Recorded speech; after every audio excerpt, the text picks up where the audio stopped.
your videographer from the KNOM website. Welcome to the College of Complexes. Let us know if you'd like to see some more of these nice videos.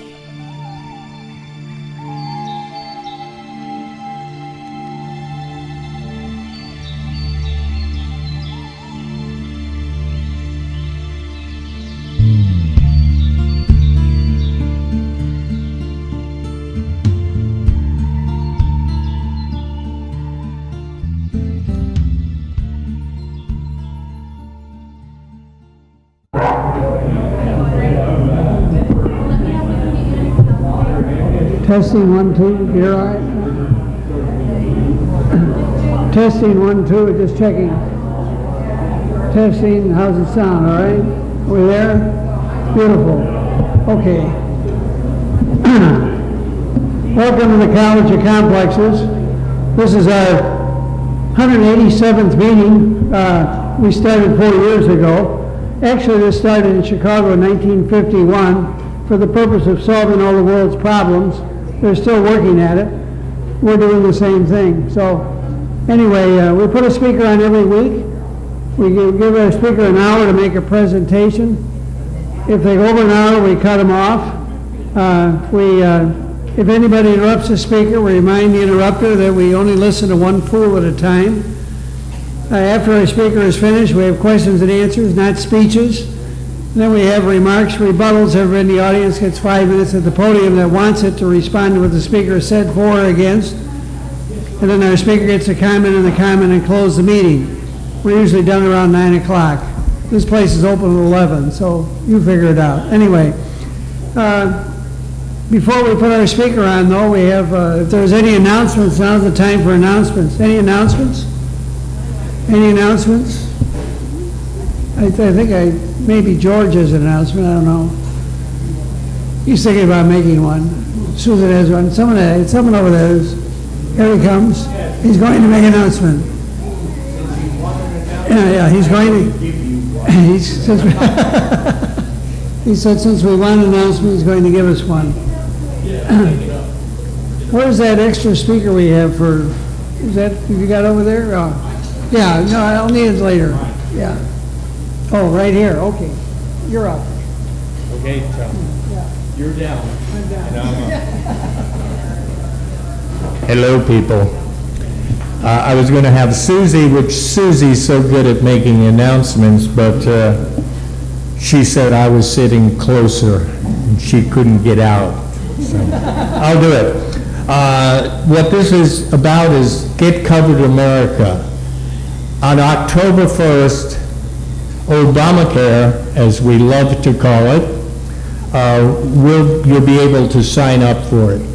And basically what we did today, we had a meeting down at, what church was it? The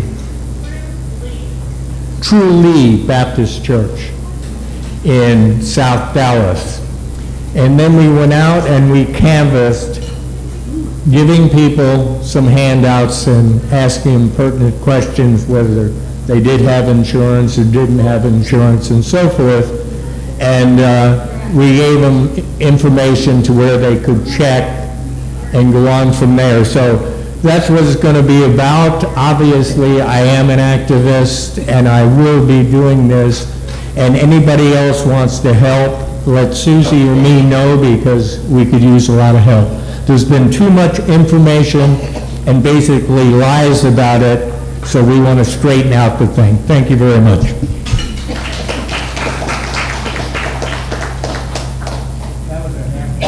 Any other announcements? Any more announcements?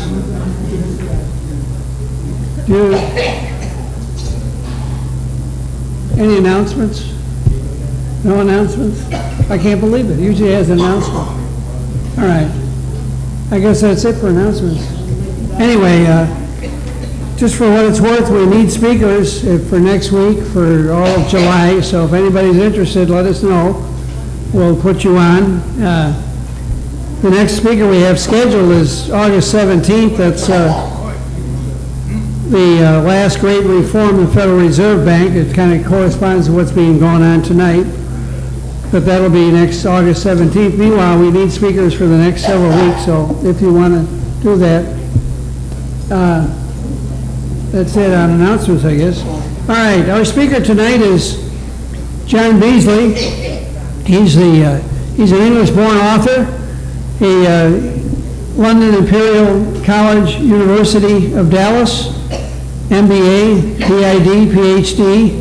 We'll discuss our current economic situation, our current economic morass, how returning to the United States to gold standard is not a solution to our financial dilemma, that our status quo is questionable, that major reforms are needed to the capitalist system, that the vast U.S. natural resources are depleted, and the untapped resource the American people themselves must fill the void. He will argue that politicians must be reminded that they are servants of the people, of the public, and their primary purpose, function, is to make every American a success. John will show how preconditions for economic democracy require fundamental realignments of both globalization and the financial system, how returning to the gold standard is not part of a solution, and how the creativity of ordinary Americans can thus be harnessed to fill economic recovery. So this is a tall order. Anyway, without further ado, please give a very warm welcome to John Beasley.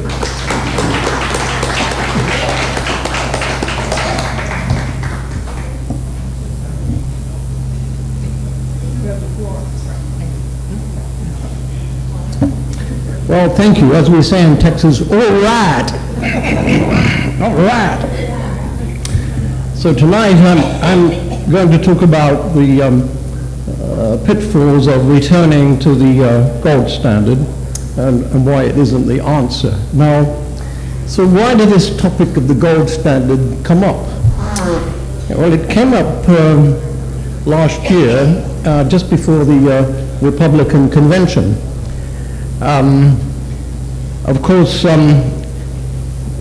it was a sop to the Tea Party. Basically, as you know, that Paul Rand was the vice president, and he was an advocate of the gold standard. And of course, Ron Paul also was a great advocate. Now, you may remember that one of Ronald Reagan's campaign promises that he kept was to have a commission to investigate the gold standard. That was 1961. In fact, Ron Paul was one of the members of that commission. It turned out that it was voted down, 15 people against, only 2 people for. One person that was for was, of course, Ron Paul. So it sort of died a death, only to be resurrected last year. Now, of course, Ron Paul didn't give up. It sort of faded from the platform last year as a sop to the Tea Party, but Ron Paul still advocated it, so it still floated around in the firmament. And in fact, I think there were some rumors that in the financial press that it was going to appear on the 1st of January this year. Well, it didn't somehow. But the main reason that they like it was the idea was we go back to sound money. That right now we have unsound paper money. So going back to the gold standard would provide us with sound money. But basically, it would stop the politicians overspending.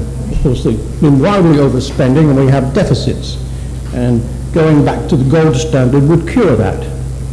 The other thing, of course, it would do, it would stop the Fed printing all this money, which they then gave to the politicians to spend, and you know, we're now broke and impoverished because of that. So that's really the driving force behind the gold standard, that it would put our financial affairs back in order, and we're on the road to nirvana.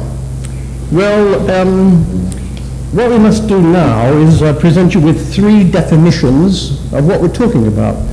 So, firstly, what is the gold standard? Well, the gold standard really has to do with international trade. It's a way of balancing international trade with your internal domestic economy. And it does this by fixing all the international currencies against one another. Like, for example, the pound would be fixed against the dollar, the pound would be fixed against the Italian lira as it was, and the yen, and so on and so forth. And in turn, the dollar would be fixed against the gold. So basically, every currency was fixed against this gold standard. And of course, trade would be regulated, but I'll get into that, how that works in a minute. My second definition is monetary policy. What is monetary policy? That comes up. Well, monetary policy is the preserve of the Federal Reserve, of the central bank. And basically, it means managing the amount of money in circulation, the money supply, and also the interest rates that are charged for money. So that's the role of the Fed. The third definition is fiscal policy, which you hear about. So what is fiscal policy? It's the control of taxes by the government and spending. So it's the role of the government. So you have the Fed on the one hand controlling the monetary policy and the government in charge of fiscal policy. They're two different animals, so to speak. It turns out that really both have to be in sync to properly manage the economy, and that is one of the problems. Often they're not in sync. So, question is, well, why gold? Well, gold is desirable for as you know, for jewelry. Those of us in electronics, as I used to be, gold is used to plate connections because it doesn't tarnish. And if you want very good connections, you have a very thin layer of gold. So it has that application. But it is also used for money. So why is it used for money? Well, because gold is rare. So why is gold rare? Well, the glib answer is, which I'll give you, is because it's far heavier than iron. Okay? It's on the periodic table, gold is about 76 and iron is like 26. So it's far heavier. So why is that? Why does that come about? Well, I'm going to have to talk about astrophysics to explain that. So get ready for some astrophysics. Those of you that have read a bit about the universe know that the universe is 14 billion years old. 14 billion years ago, there was a big explosion, and a mass of particles and energy was released, expanding into space. These particles were mesons and so on and so forth, even smaller than the nucleus of an atom. So the whole universe, what was then, expanded, and gradually it cooled and began to clump together. So the first thing that was formed was the simplest element, hydrogen. So the nucleus of hydrogen was formed first because it's the lightest, easiest to form.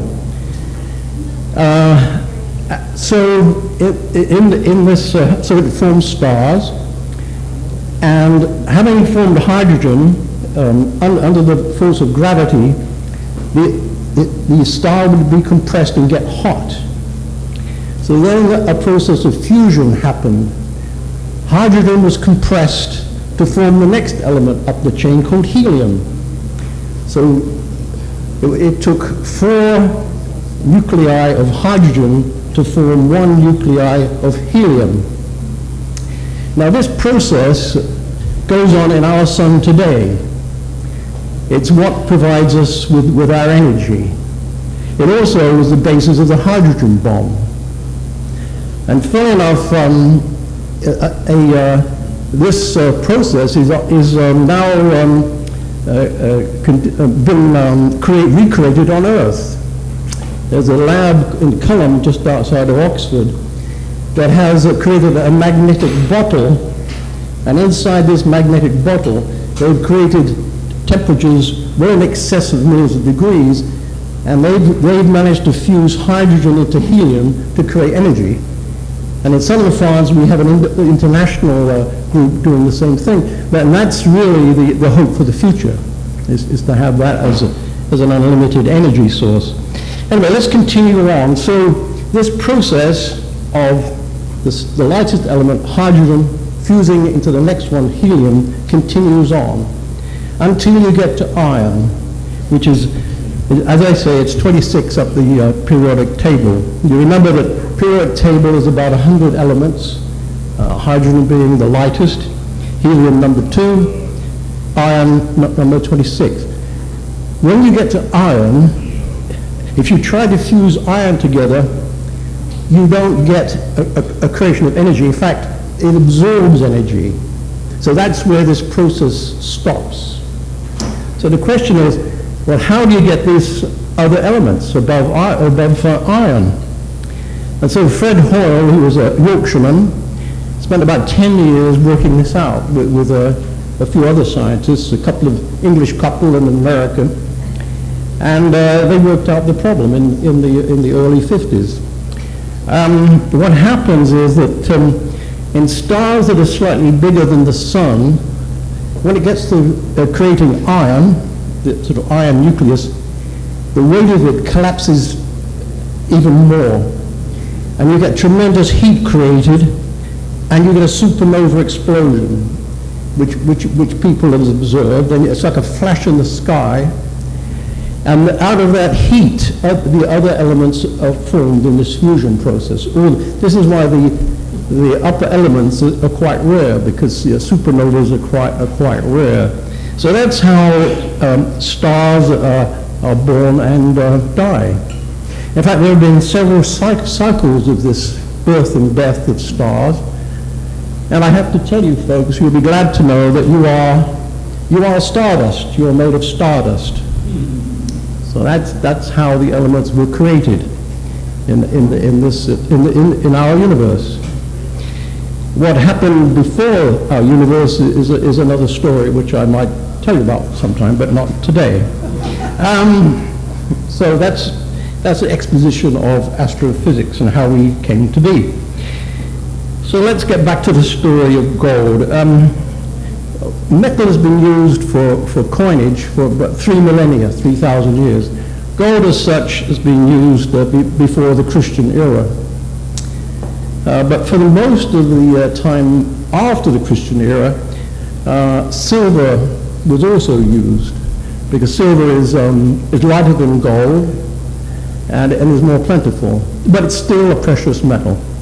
So you had a situation called bimetallism. You had silver coins and gold coins. As I say, that went on. Interesting enough, America used silver coins and gold coins right up to the end of the 19th century. And in the last 10 years of the 19th century, there was a great debate going on about bimetallism, this silver and gold. And in fact, if you've seen The Wizard of Oz, that actually was written, the story was written in about 1900, and it was about bimetallism. And you'll remember that Dorothy and the Tin Man, etc., were going to travel down the yellow brick road and go to Oz, where at the end of it, the Wizard of Oz was ready to grant them wonderful nirvana. So that's the story of the Wizard of Oz. In later years, of course, Elton John sang about that, Goodbye Yellow Brick Road. And what that was about was goodbye this phantom golden world, going back to a simpler life. Of course, he's now Sir Elton John. Those of you that go to the movies will know that James Bond saved the world from the devilish works of Goldfinger. And of course the song there was sung by our Shirley. Now Dame Shirley Bassey. We ennoble our Dame Shirley, by the way, is Britain's version to Tina Turner. Not having as good legs, but certainly a far better voice. Check her out. She's 70 odd now, so older than me, but still singing. So, let's go back to the gold standard. It's sort of myth. Going back in history, of course, before the capitalism system, there was the mercantile system that I'll get to in a minute. And the transition took place in the middle of the 18th century.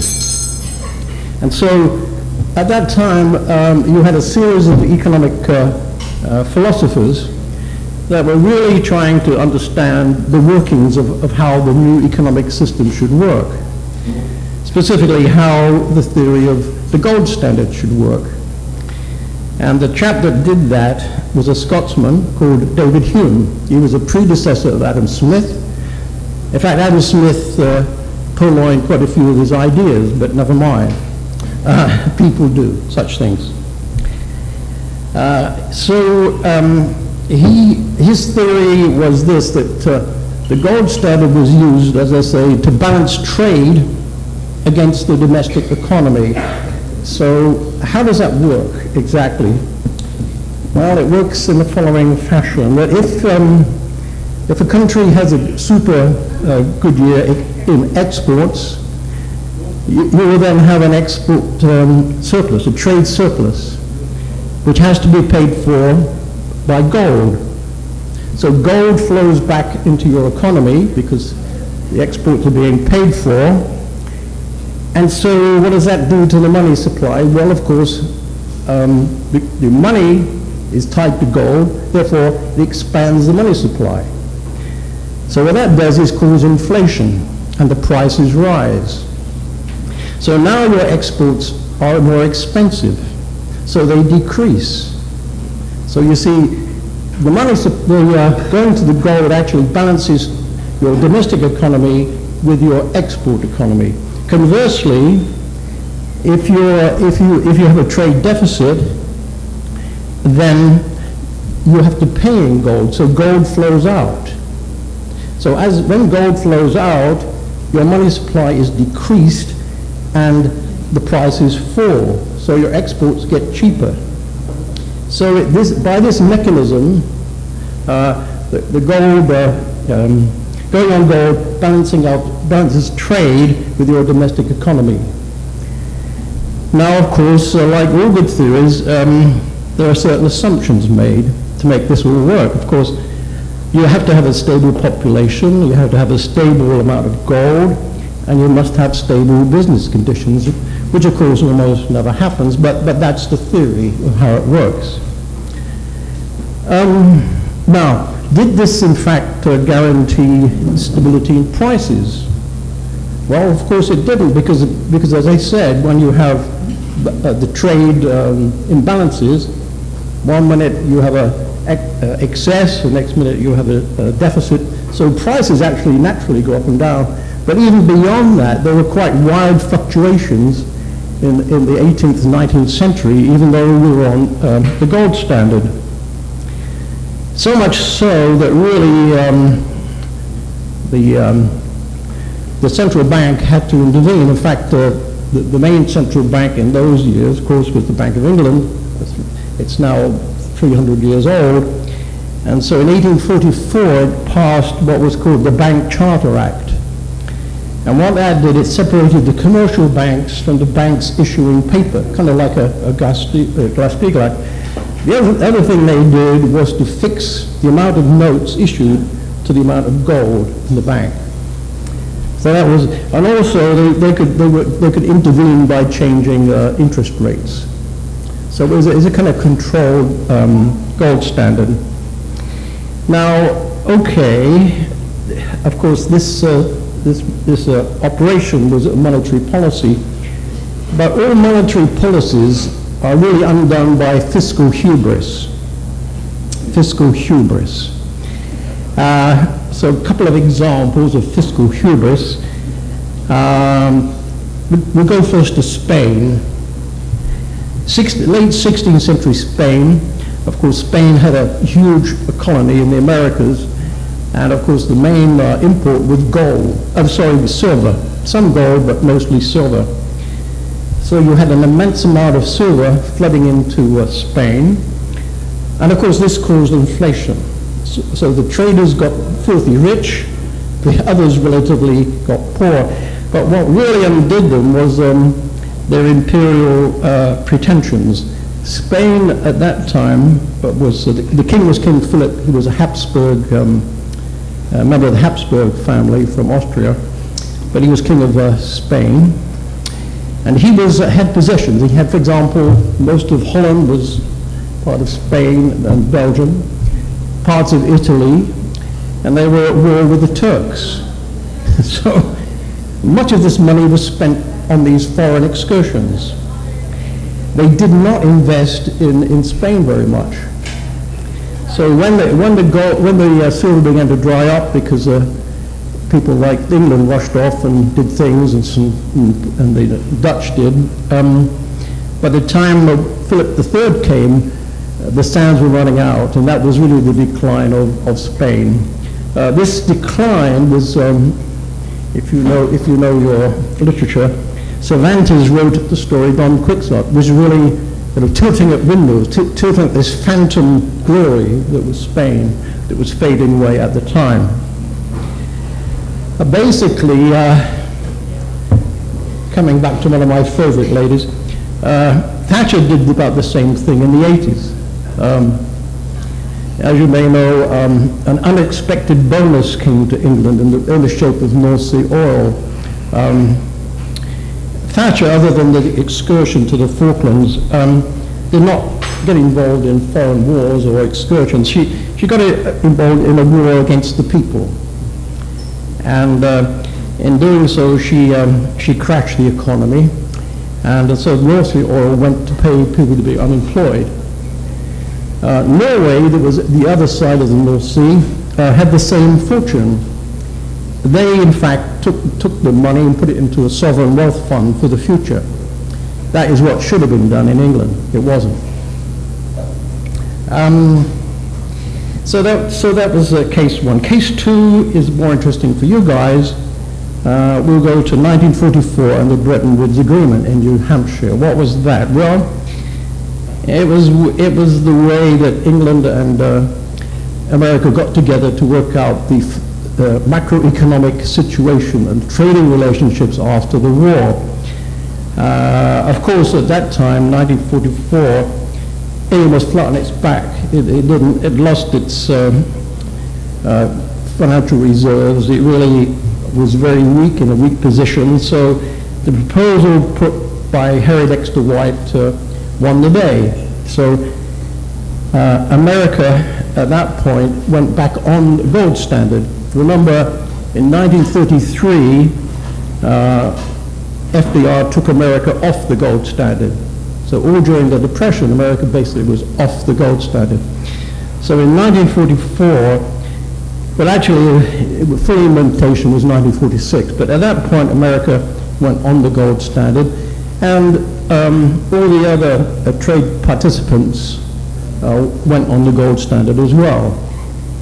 The gold standard at that point was set at $35 an ounce, and it remained that way for many years. However, during the, basically the dollar became a reserve currency, and it was used for international trading. So as the 1950s wore on, other countries gained dollars and kept them as a reserve currency, so especially in Europe. So you had a build-up of what was called euro dollars. In 1959, there was a special outflow of dollars. I mean, basically America had a trade deficit. 1961, it got to a critical point because then and even now, the gold trading location is London. That's where the gold spot price is traded every day. So when there was a pressure put on this gold standard, because the price of gold would go up.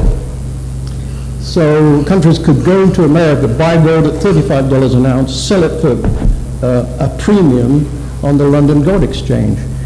So of course that was unsupportable. So Kennedy came over and met with 8 countries, mostly European countries, and they came up with what was called the gold pool. And so what happened there was that countries sold gold when pressure was put on the gold standard, $35 an ounce, to bring down the price of gold on the market, so that $35 an ounce would be held. So that persisted until about 1968, where of course America was involved in the Vietnam War. There was a tremendous outflow of dollars. So again, great pressure was put on this fixed gold standard. At that point, the IMF had to step in and give America special drawing rights, which is really basically paper gold to pay for this imbalance in the trading. Well, of course, the Vietnam War continued to the point where even that couldn't be supported, and so 1971, Nixon basically went off the gold standard. So that's when it ended. So after that point, until today, we've had floating exchange rates. So this has really given rise to several unfortunate things. It's led to globalization. It's led to hot money flying around the world, and it's led to banking cartels controlling this. So that has not been a good situation for anybody. I mean, the hot money has really destabilized Asia in the late 90s and Russia, and really is a destructive system. So for those reasons, and the reasons I just said, so there was an attraction to going back to the gold standard. So what are the problems with that? I mean, I'm not here to defend it. If it were defensible, I would defend it. So what's the first problem? Well, basically, there's not enough gold being mined to keep up with the economic growth of the world. Basically, the output of gold, increasing gold is about 2% a year. If you have a growth rate of about, say, 4% or more, obviously the gold supply is not going to be enough to keep up. So what happens? Well, it's what I described before. You have deflation. So prices actually go down, which might be a good thing, but look at America's case. America owes the rest of the world $10 trillion, roughly. And so if you had deflation, then you'll be trying to pay back that debt with ever decreasing dollar. It's rather like having a mortgage, let's say 100,000.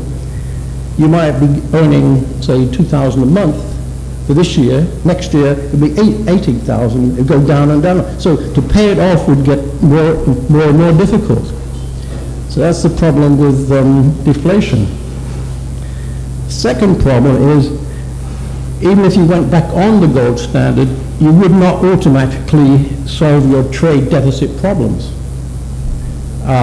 Because and the trade deficit right now is running around about $500 billion a year for America.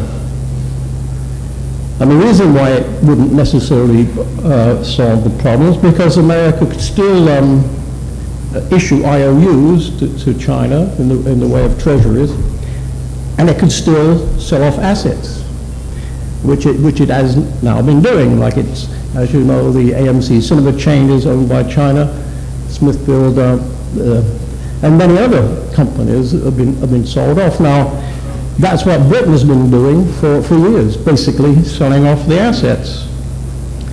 Now, it of course started with privatization. Of course, Harold Macmillan, who was Prime Minister in the early 60s, when he saw what Margaret Thatcher was doing, his comment was, "You're selling off the family silver."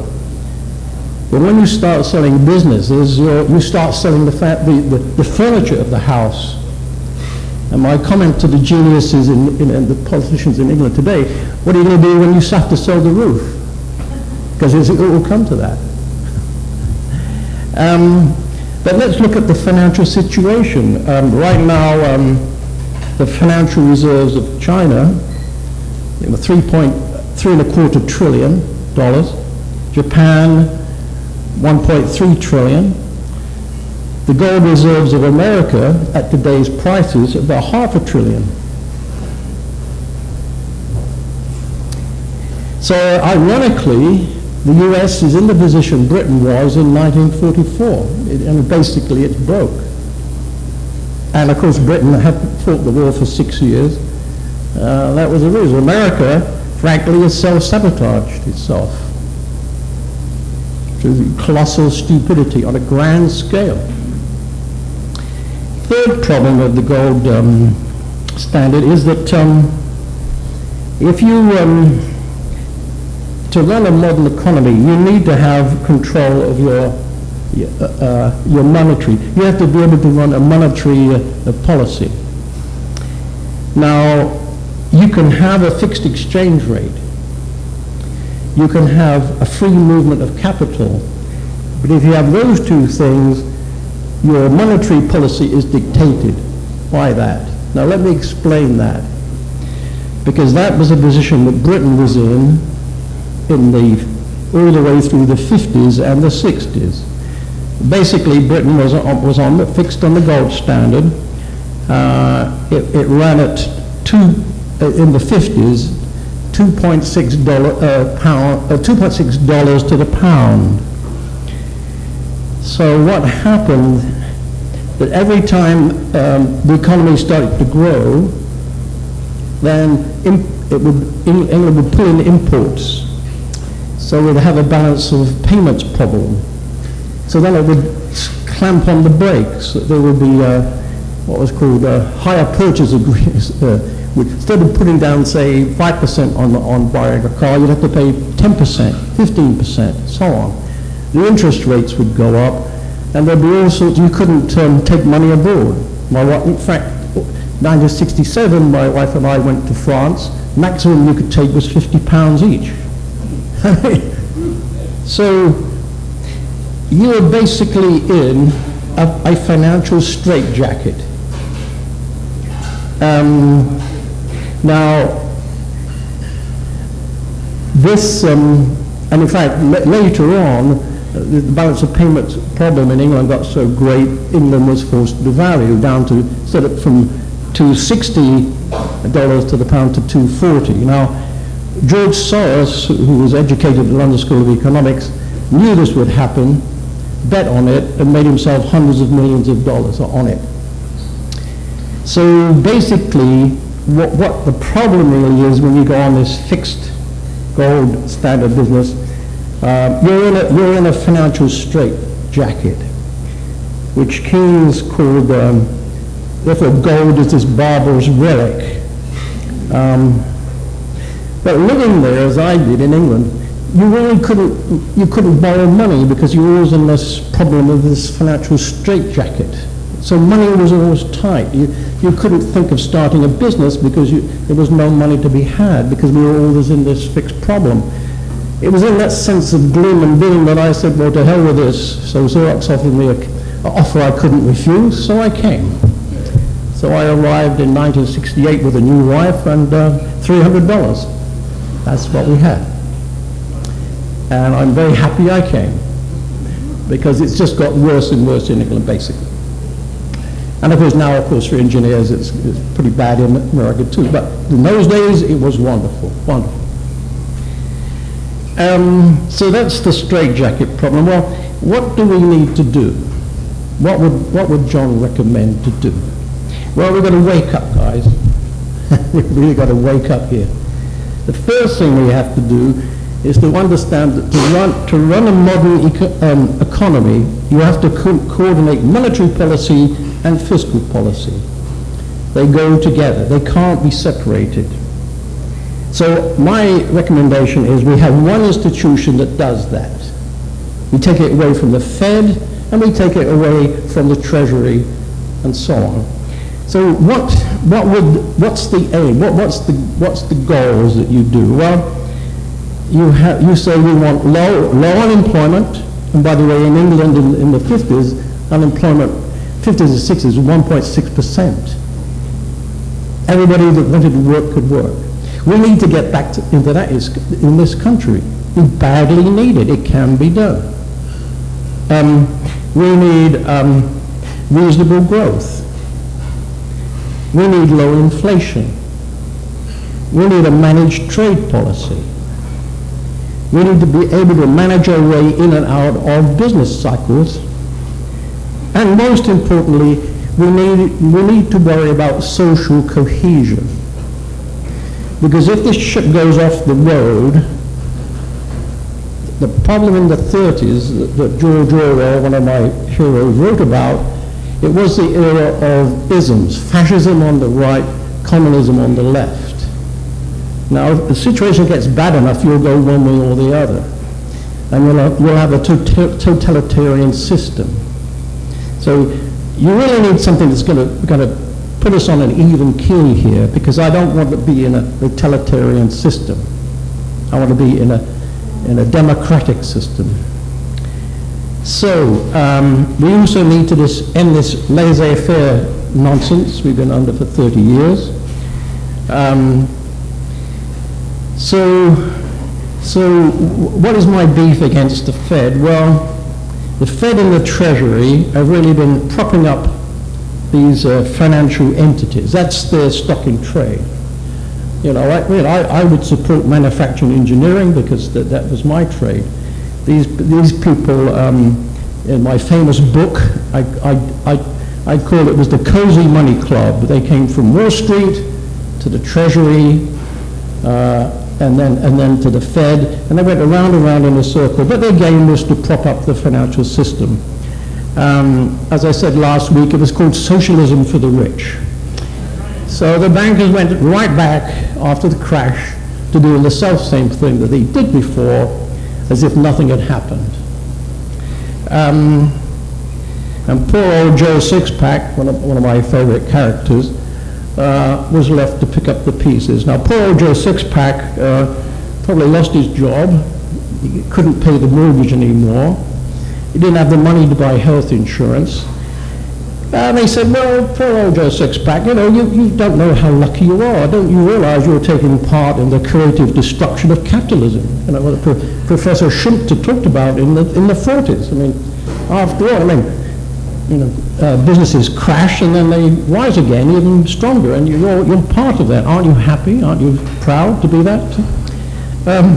And by the way, Joe, you're only earning, what, $6, $7, $8 an hour. I mean, we guys at the top, we're earning 15,000 times that. I mean, obviously we're 15,000 times better than you, Joe. You obviously didn't save enough, for this hard times to come. And when you didn't save enough for retirement, you're going to have to rely on Social Security. Joe, you're a total failure. Good luck. You may well laugh. Now, one of the most egregious examples of Alan Greenspan and his merry gang took place in 1998. There was an outfit called Long-Term Capital Management. It was a hedge fund created for high net worth individuals. That's to say, with people over $1 million or more that could afford to lose some money. Their plan was to get very wealthy fast and, being in Cayman Islands, pay no taxes. Now, who set up this wonderful hedge fund? We had Robert Merton, who was professor of finance, MIT. We had Myron Scholes, professor of economics, Stanford University. We had David Mullins, vice president of the Fed, and some other quite notable people. Their game was to invest in various things. in the late 90s, their game was to do what was called bond arbitrage. That's to say, they looked across the various markets around the world, and they'd take the Russian bonds, and they'd see a difference in prices between the various exchanges, and they'd bet on which way things were going, and that way make some money. And indeed, in the early 90s, they were making nice returns. Problem was, when this late 90s farrago happened, with hot money flowing around the world, things went haywire, and this whole thing lost almost all of its money. So Greenspan decided that this was too dangerous not to rescue, so they stepped in and ponied up $4 billion to rescue this gang. As I say, socialism for the rich. Poor Joe Sixpack, of course, was not helped out very much, but then he didn't deserve it. So let's talk about the politicians. We've had a go at the Fed and the Treasury. Let's talk about politicians. Well, as you know, we sailed over the fiscal cliff recently. Apparently, according to the gang up there in Washington, we can get happiness via austerity. We all spend less and get rich somehow. Well, that's nice. I don't think I'd give sixpence for anything, frankly, but there you go.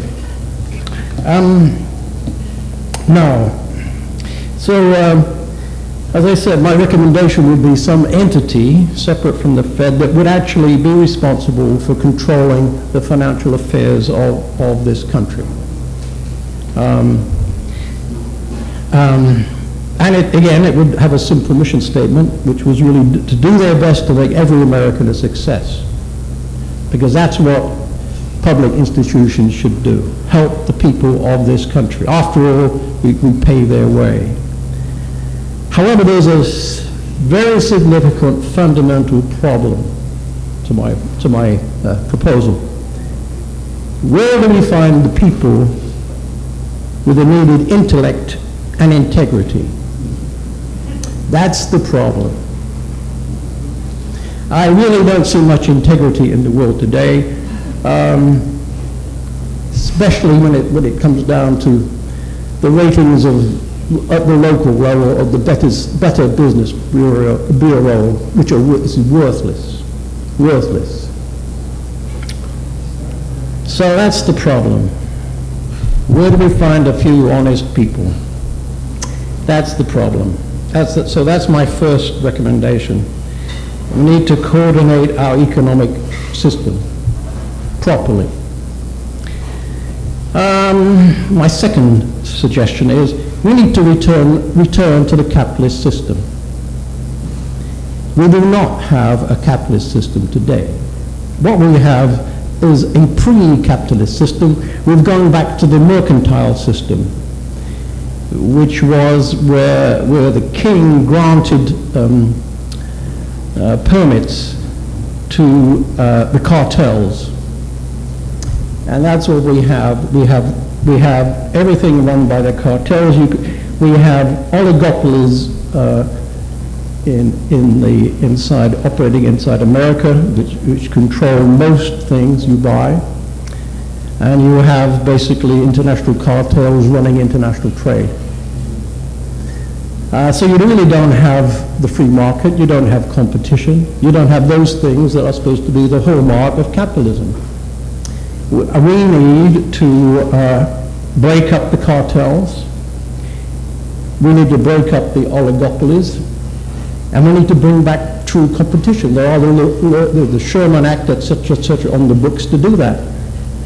But we've chosen not to do that. Thirdly, what we need to do is to look at our human capital.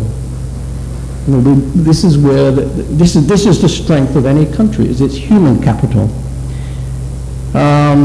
Yes, George is doing great work with Obamacare, but really speaking, we should have a single-payer system, and the cost will be cut in half. Right now, we're spending 17% of the GDP on healthcare, and Europe, you get away with 7 or 8%.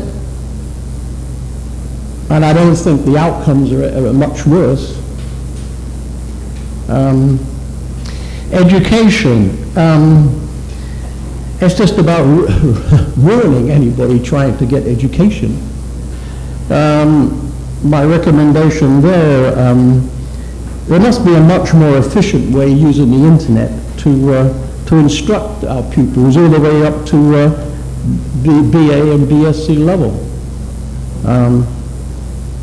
I had a chat to Joan Byers' father. He was, years ago, he set up the Open University in England, helped set it up, and we need a much more innovative plan to do that. We would have, instead of universities per se, we could have centers of research giving advanced degrees, MScs and PhDs. So we need to do something different. We just can't go on escalating costs like this. It's breaking the country. Also, we need to look at the trying to educate everybody to the same level to 18. I mean, in Germany, there's a division between the technical approach and the academic approach, and it splits. And it's regarded as equal value and status to do that. That's what we need. I mean, to keep some of the kids on a quasi-academic basis to 18 really is a waste of money. And by the way, I look at my taxes, and most of it, city real estate taxes, goes to education. I mean, I'd like to see a better outcome for that money. I really would. So that's the fourth thing. We must get jobs back in this country, and I've recommended we need to start and fund new businesses. We need to guarantee our young people a place in this world. We need to create new businesses at the local level. We need to have set up a national development bank, and not rely upon vulture capitalists to do that. I explained before how that would work, but I think that spending money to start businesses would be the thing to do. Some would fail, so what? I'd rather pay people to actually learn the work ethic and get working out there than paying people to be unemployed and destroying their morale. So that's what I would do. As you know, my dogma is to have a John Lewis style of employee ownership. Because I do think that I do not regard the top CEOs as having all the brains in the world. In fact, many of them I think are demented, half of them, and so I would rather have the brain power and suggestions and input coming from all the way up the chain.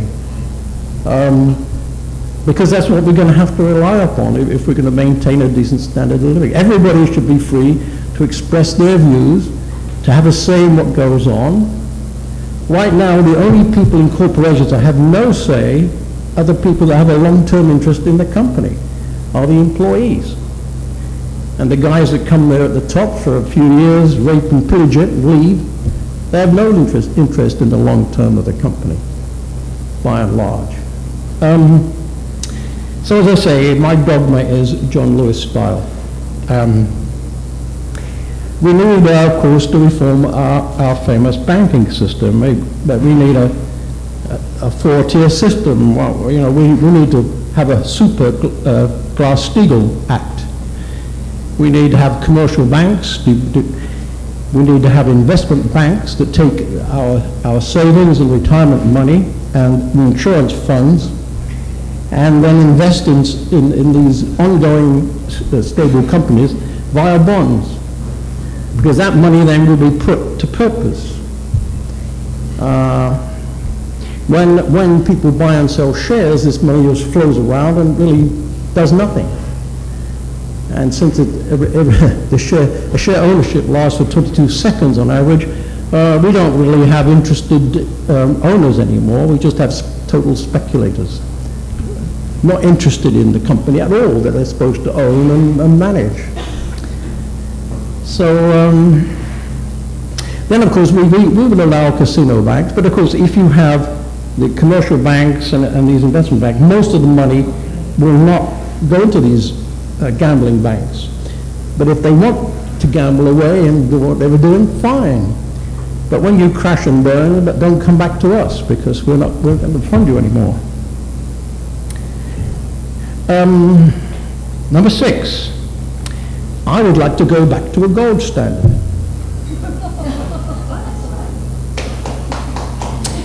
The gold standard wouldn't be the gold standard that I've just talked about. It would be the gold standard that was talked about by Lord Keynes in 1944. He proposed that there would be an international currency called the Bancor. Bank or is gold. So it was gold from a bank. So the money to settle debts would be from an IMF type of organization funded by this Bancor. So it operates just like I've explained the old bank gold would work. However, it wouldn't have the limitations of a fixed amount. It wouldn't have the limitations of this straitjacket of the financial system. You could run, it would in fact balance trade out, and that's what we need. Because right now, of course, we have a race to the bottom, and we need to stop that and get the manufacturing, etc., business back to America. That's what we need to do badly, and this would do that. My final suggestion is constitutional reform. What would I do? Well, the most important law I would pass is called the crime against democracy. Because without democracy, you don't have a country. You have a failing country. And if you look around the world, all these countries with dictatorships or fascist system or communist systems are basically dictatorships, and they fail. So we need to protect our democracy. So what you do, you have a crime against democracy. You tell our wonderful politicians, remember, you're a public servant. It's a crime to do anything that's self-serving. It's a crime to do anything that serves the special interests. It will be okay to do something that's in the general public good. And so we will have a special commission to watch what you do. And as I say, if you commit this crime against democracy, you will suffer the longest felony sentence that we can pass on you. Because basically, I think we mostly all agree, we've lost democracy. There's no respect for politicians. After all, they're considered to be worse than used car salesmen, and that's pretty bad. Years ago, my wife's relations came over from Finland, and Kauno, her uncle, was going back to blow up the Finnish Parliament. I said, well, stop in Washington and London en route, please. You know. The last suggestion is sort of facetious, but then I am facetious most of the time. And I really would recommend a parliamentary system. Thank you, guys.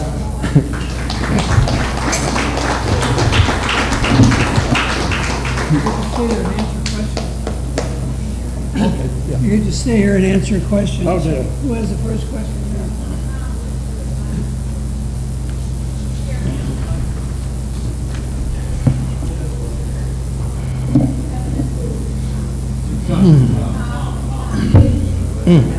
Elaborate on what you see as the advantage of parliamentary over Yeah. Okay. the parliament. Yeah, why do I like a parliamentary system? Well, firstly, I suppose there are several reasons. The first reason, of course, I have a sentimental attachment to it, right? The second reason, it's been operating for what, 900 years quite well, okay? We managed to go from a dictatorship of the king and progress to a parliamentary system. Thirdly, most of our colonies that were freed or escaped or whatever, they were revolting, mostly, as you know, went to a parliamentary system. But really the real reason is because when you have an election, then you have a parliamentary majority. And then they can get things done. They can actually, you might not like what they do, but they can go ahead and do it. They have the power to change things. Now, of course, when Obama was elected, remember, back in, was it 08, the deal was change. Everybody wanted change. Well, he couldn't. He just couldn't. The system wouldn't allow him to do much because you had all these wonderful checks and balances. So that's, it was set up because I guess the founding fathers really didn't trust democracy. So they put in all these checks and balances and so on and so forth. The other thing, which I would go back to now, is the top court of the land is the House of Lords. You can appeal to the House of Lords. Now, that well-known scoundrel and charlatan, Tony Blair, decided that Britain should have a Supreme Court. So again, so we have a very reactionary gang of 8 or whatever it is. But I would rather trust in the House of Lords myself, a mass of people, than just a few reactionaries actually. So those are my basic reasons for saying a parliament, because basically you can get things done. You might not like it, but you can get things done. So it's much more direct.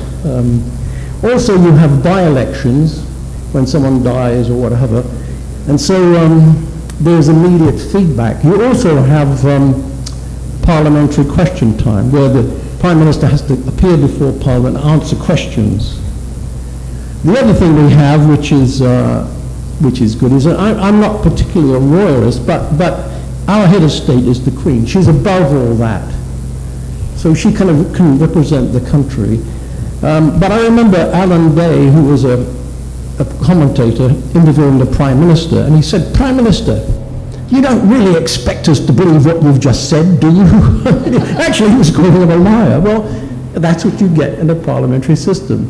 You don't have this reverential aura that you have for a president. We save that for the Queen. And many other countries have presidents, like there's a president of Finland, but they're above politics. They represent the country. They're not part of the process. So really, those are the advantages of a parliamentary system. Good enough? Yes, sir. Yes, I was going to ask you a similar question, the differences between a parliamentary system and our system. Now I'm going to ask you, how is there a difference, or what is the difference in the representation of the people going one system or the other system? In other words, how much say-so do the people have in these two systems? All right. Well, take a member of Parliament covers a certain area, like a local district. They have what they call surgeries. So if you have a problem, you can go to their surgery directly and meet with them personally and ask for redress. So there's that direct contact with your representative, and they're there every week. Then they go back to Parliament, and hopefully they will represent your interests. The other thing we have, which is somewhat broken down, is we have a professional civil service that stays in place whatever party is in power. So that sort of gives us some continuity. So there are differences in the mechanics of the system. I wouldn't say it was perfect, but at least it does enable change to take place. And really to do some of the, I don't really know if you would go along with some of the micro recommendations or not, but one of the first impediments is the is the system of government. I mean, it's designed not to change things, to form roadblocks. And that's one of the biggest problems to doing stuff. It's so difficult to get things done. One other quick question. Are there any greater defenses in that system against bribery and lobbyists as opposed to the United States where they control it all? Well, generally speaking, you know, elections are quick, and you don't really have the amount of money going to parliamentarians. They're paid a salary, and that's it. Now, you have political parties, of course, and you have funds, but it's nowhere near the amount. And of course, the press, generally speaking, in England is much more, what shall I say, investigative, really. And of course, you know, Snowden, you know, when he came up with his revelations about the spying, and went to the Guardian in London. Because, and of course, we have the BBC. So we have institutions that are respected. And by and large, I think there's always corruption. There's always a potential of corruption. But, you know, you can change it. I mean, if there have been cases where MPs have fallen out of favor and lost their seat, gone to another seat, and then been thrown out. So there are more immediate repercussions. You know, in America, you have to rely on, you know, every 4 years, 2 years, but it's a much more sort of responsive system, and seems to be much more, you know, directly coupled to the public. It isn't perfect. I wouldn't say the system is perfect. I mean, we've got the City of London to contend with, but there you go. Yes, sir. My question is, if the parliamentary system is so great, why does England have the problems they have? Yes.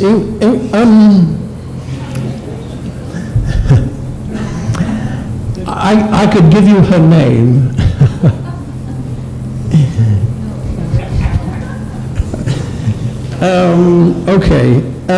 Okay, let me, okay.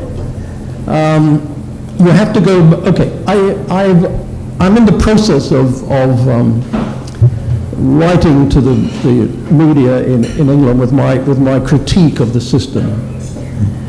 And my first sentence is that every parliament since the war has let Britain down. Now, as I explained, I wouldn't have signed the Bretton Woods Agreement at all. Britain didn't have to and shouldn't have. It could have got the funding it needed for recovery after the war from the New York bankers, in fact. And that's really what it should have done. And therefore, it would have had control over its economic policy. It wouldn't have been in this straitjacket that I talk about. So that was one problem. The other problem, as I mentioned, is hubris. The leaders after the war in the 50s and early 60s were basically Victorians.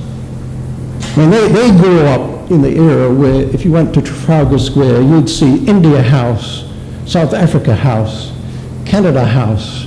I mean, that little area down there ruled the world, basically, or at least, you know, a lot of it. They couldn't quite get over the loss. They still talk about UK has to punch above its weight. I mean, it's ludicrous, but they still think that way, many of them. For example, England got involved right in 1950 Korean War. It spent 15%. There it was, a broke country spending 15% of its GDP on fighting in that war, and that was a Labour government. And also, as I said, the dollar, it was $2.80 to the pound. Well, that was too high. Germany, on the other hand, didn't rearm. In fact, the Deutschmark was undervalued. So it invested in its industry, invested in its people. England never did as much because of its hubris. Then, of course, one day, a miracle happened. An unexpected miracle happened in the shape of North Sea oil. Unfortunately, it's almost simultaneously, a disaster happened, name of Margaret Thatcher.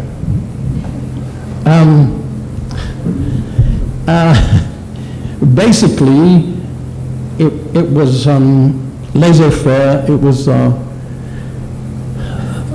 privatization, and the City of London just went wild, really. And the money that should have been reinvested in England that needed it was wasted, squandered. And that's my biggest beef with her, really. So that's why. And as I say, every day now we're selling off another industry. That's how we're paying our way in the world. And, you know, the water utilities are owned by the Germans. The Heathrow is run by the Spanish. I mean, the power company is owned by France. Harvard Industry is foreign owned. I mean, it's a sad, ridiculous situation, but that's the situation. So that's the story of economic mismanagement, really. Yes, sir. Well, actually, my question was about Maggie Thatcher's war on the British people that you were referring to. There seemed to, I did some quick internet search when you were saying that, and at least there were two opinions on it. And I'm not saying that I even approve of anything Thatcher did. I'm just saying that at least some people are saying that she helped Britain's economy get back on its feet. Well, that's interesting. So you have a very strong opinion about that. Well, let's examine that a bit, shall we? Okay, that was actually my question, so right. You're responding to it. Well, as I said, the pound, the value of the pound in the 50s was $260 to the pound. Then it dropped to $240. Last year it was about $210. Just right now it's about $160. The nadir was reached 1985 when Thatcher crashed the economy. Basically, it was 1-to-1. It dropped to 1-to-1. She decided that the problem was the trade unions. And there was a problem because in England, I grew up, it was basically a very notable class system, really. As my wife said, the feeling of this class divide was so intense, you could actually almost cut it with a knife. And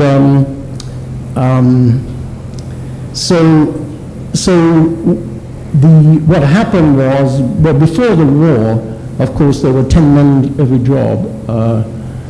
You know, Britain went through the Depression just like America did. Well, after the war, when the soldiers came back, they said, "To hell with that. We're not putting up with that anymore." So then the welfare state came into being. Well, okay, so the reaction has been to slowly dismantle that, and that's what is happening. Basically, what you have to do is basically what I said. You have to invest in your people. You have to start businesses. You have to let the people with ideas loose, really, to start businesses and be productive and help the country. And you must have some patriotism, really. That's what it takes.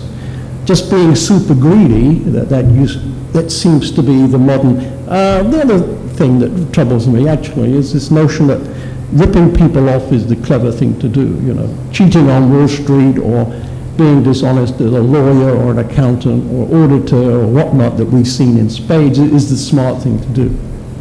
You know, well, this is unacceptable. We can't have that anymore. It just doesn't work, frankly.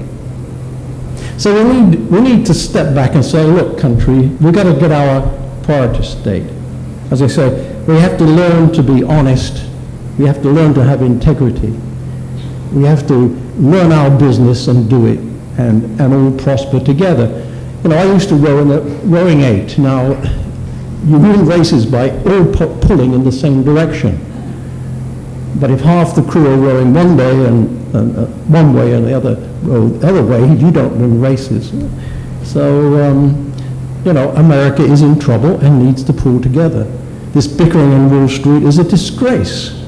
And if I were up there, I'd line them all up and say, take those American buttons off you're not patriots. You've helped sell the country out, you're a disgrace. All the lot of you. So the next question comes from me. Yes, sorry. I heard your thumbnail sketch on fiscal policy and monetary policy and the importance of balancing the two, and your proposal for perhaps putting them under one organizing body. One entity, yes. One entity.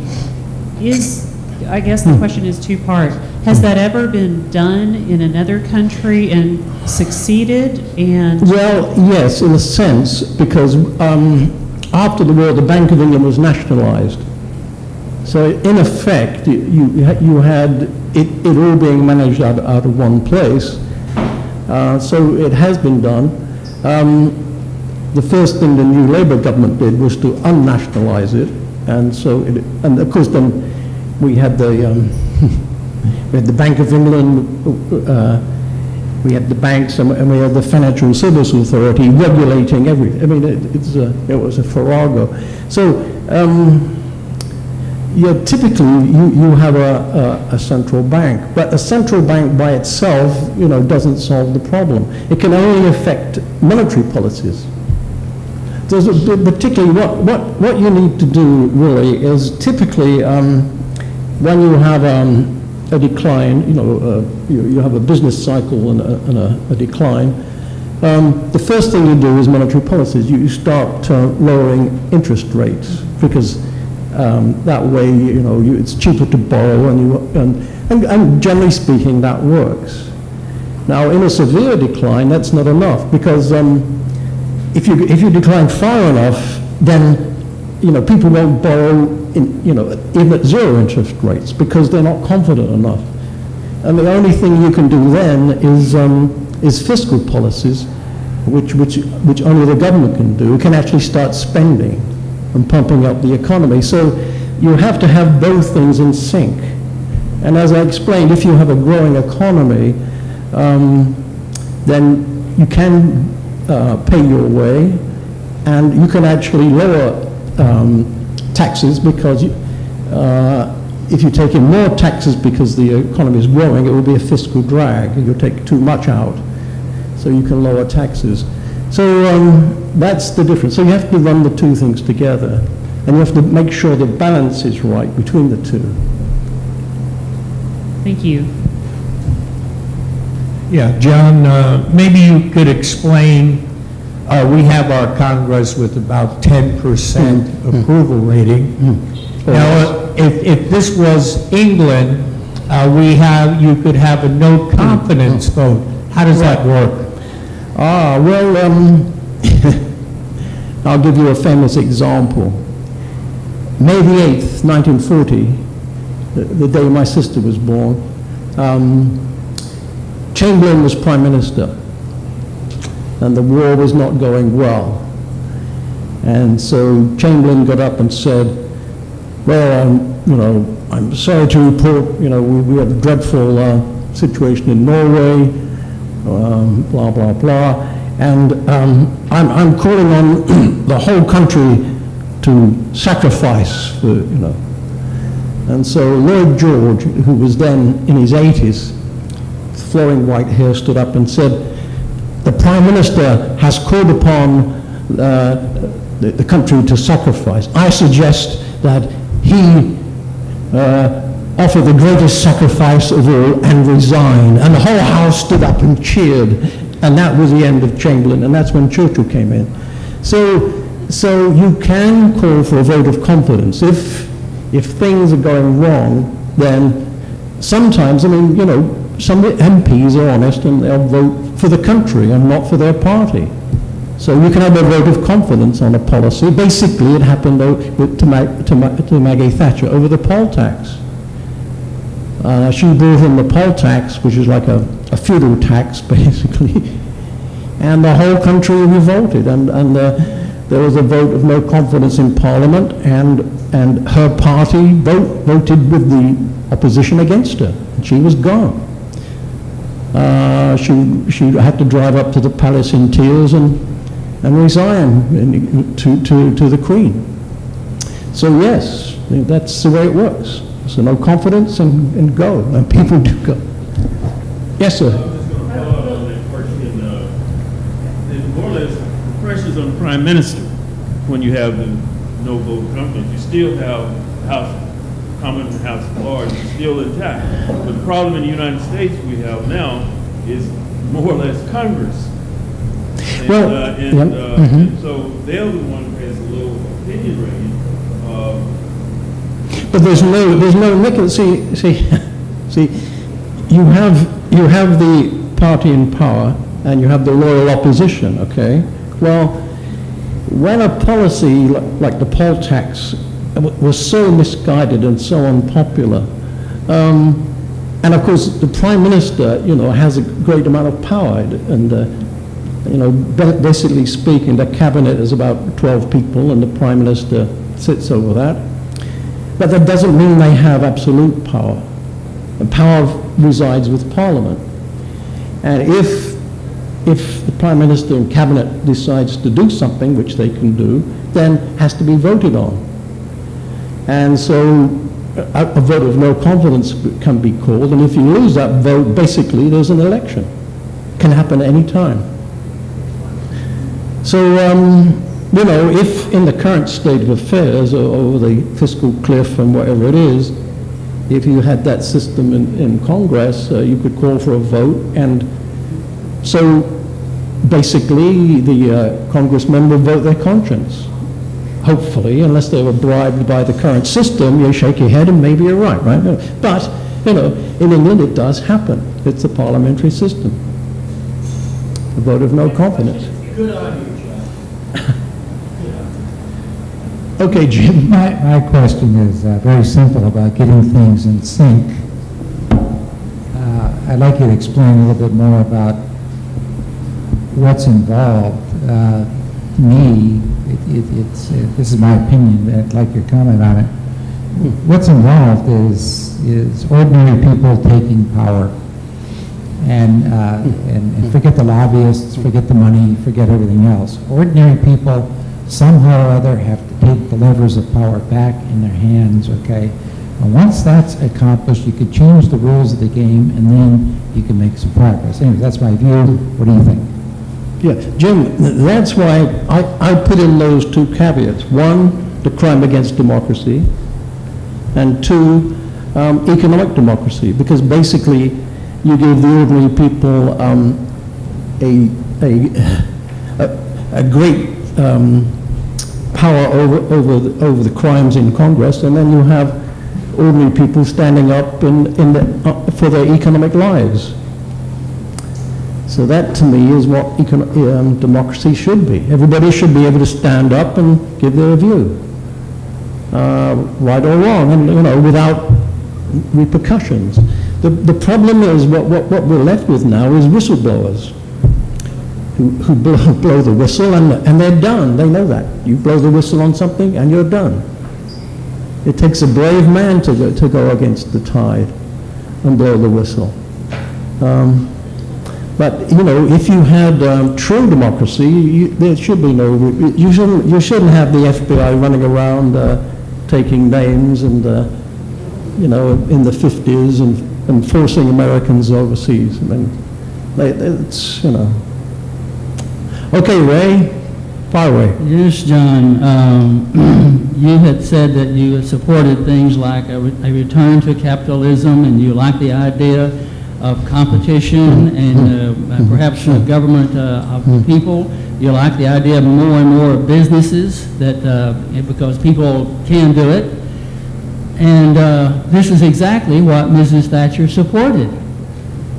And for you to still be blaming her after all these years, even for the present problems, wouldn't that be somewhat ludicrous?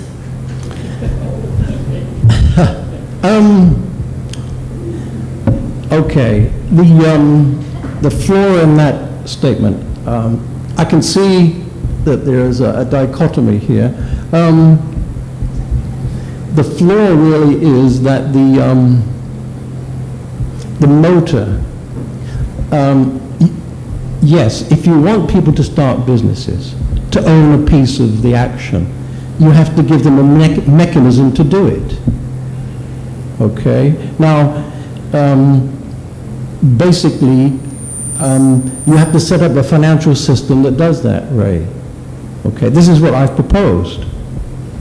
Now, she never did propose that. That was never in her, on her agenda.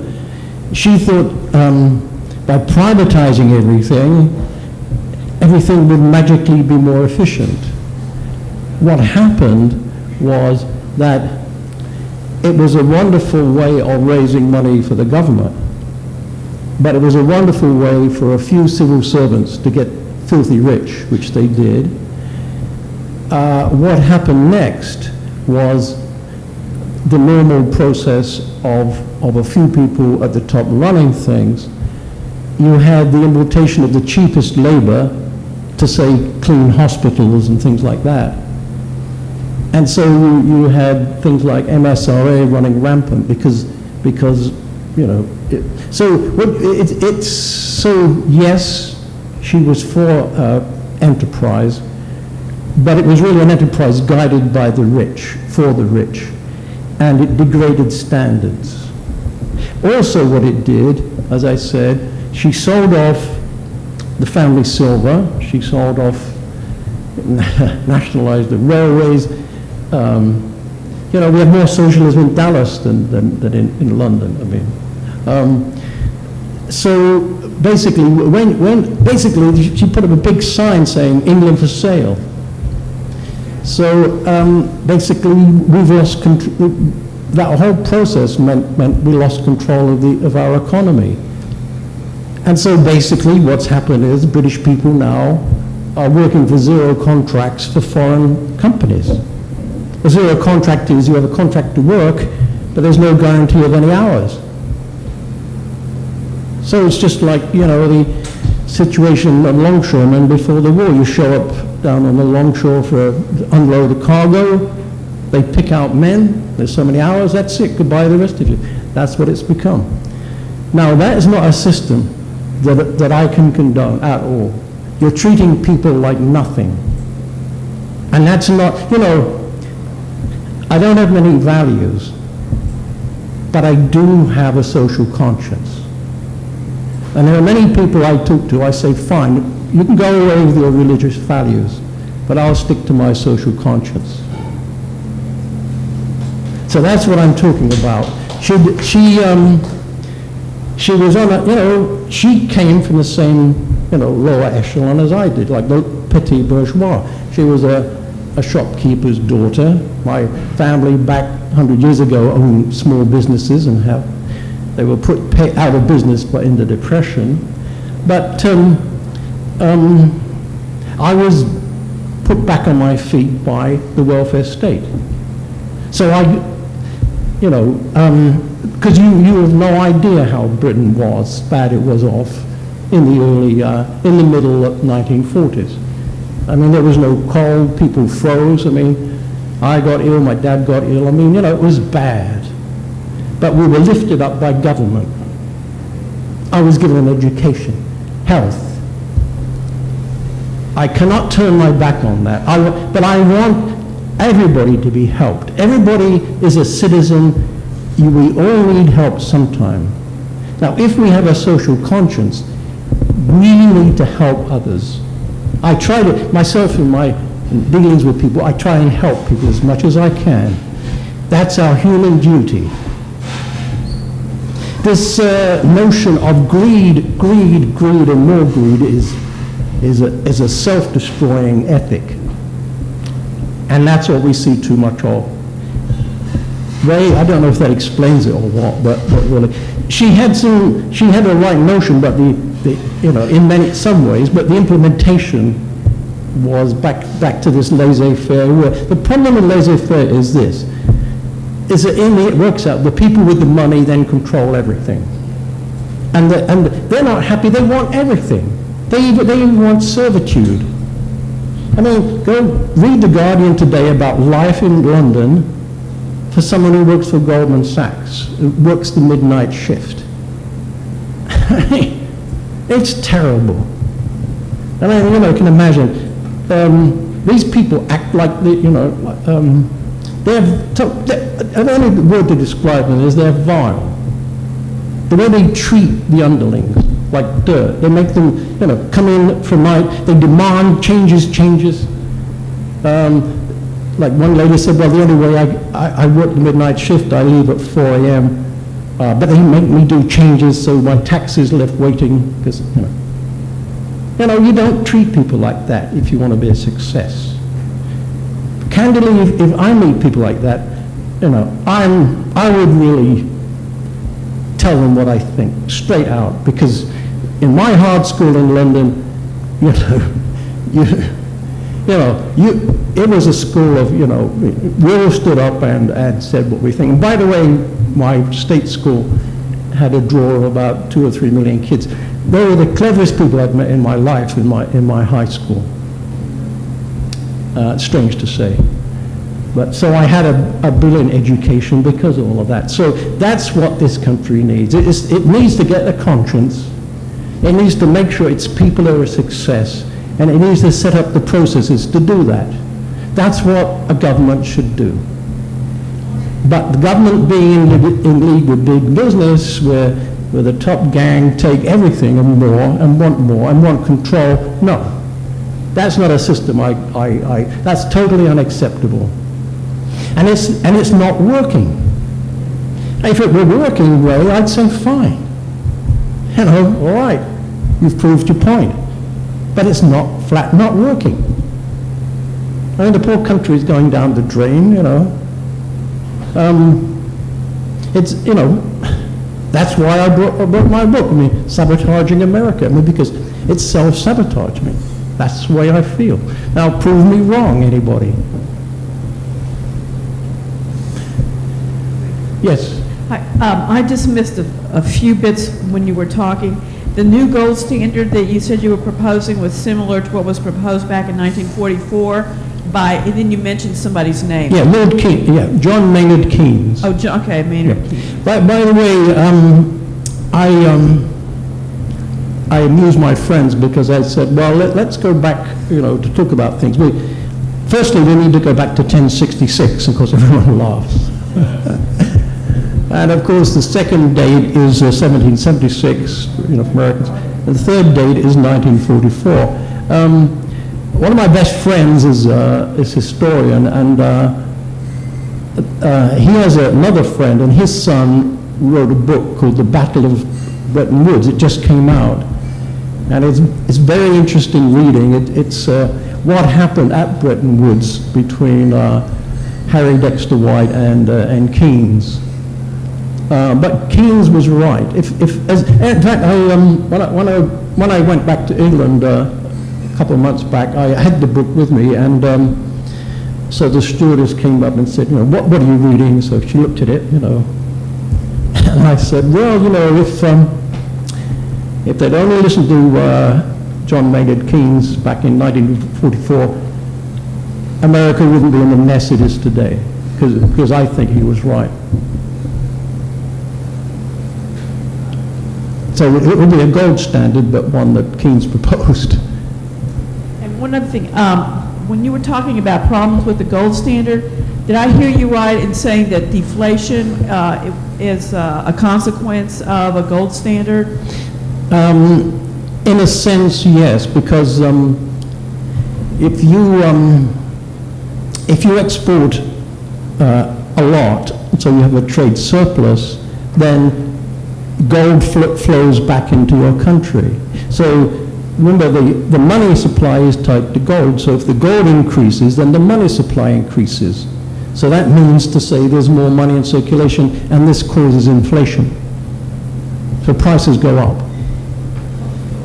I heard the word deflation, so it's actually inflation? No, you have inflation when the prices go up, and then deflation when the prices go down. So you see, the way the Keynes system would work was basically the same way, but tied to an international currency called the Bancor. It would work in the same way. If so the IMF, if we ran the system, would act as an international clearing bank to clear the international trade imbalances. And so it would work the same way. If take the situation now with China, there's a huge trade imbalance.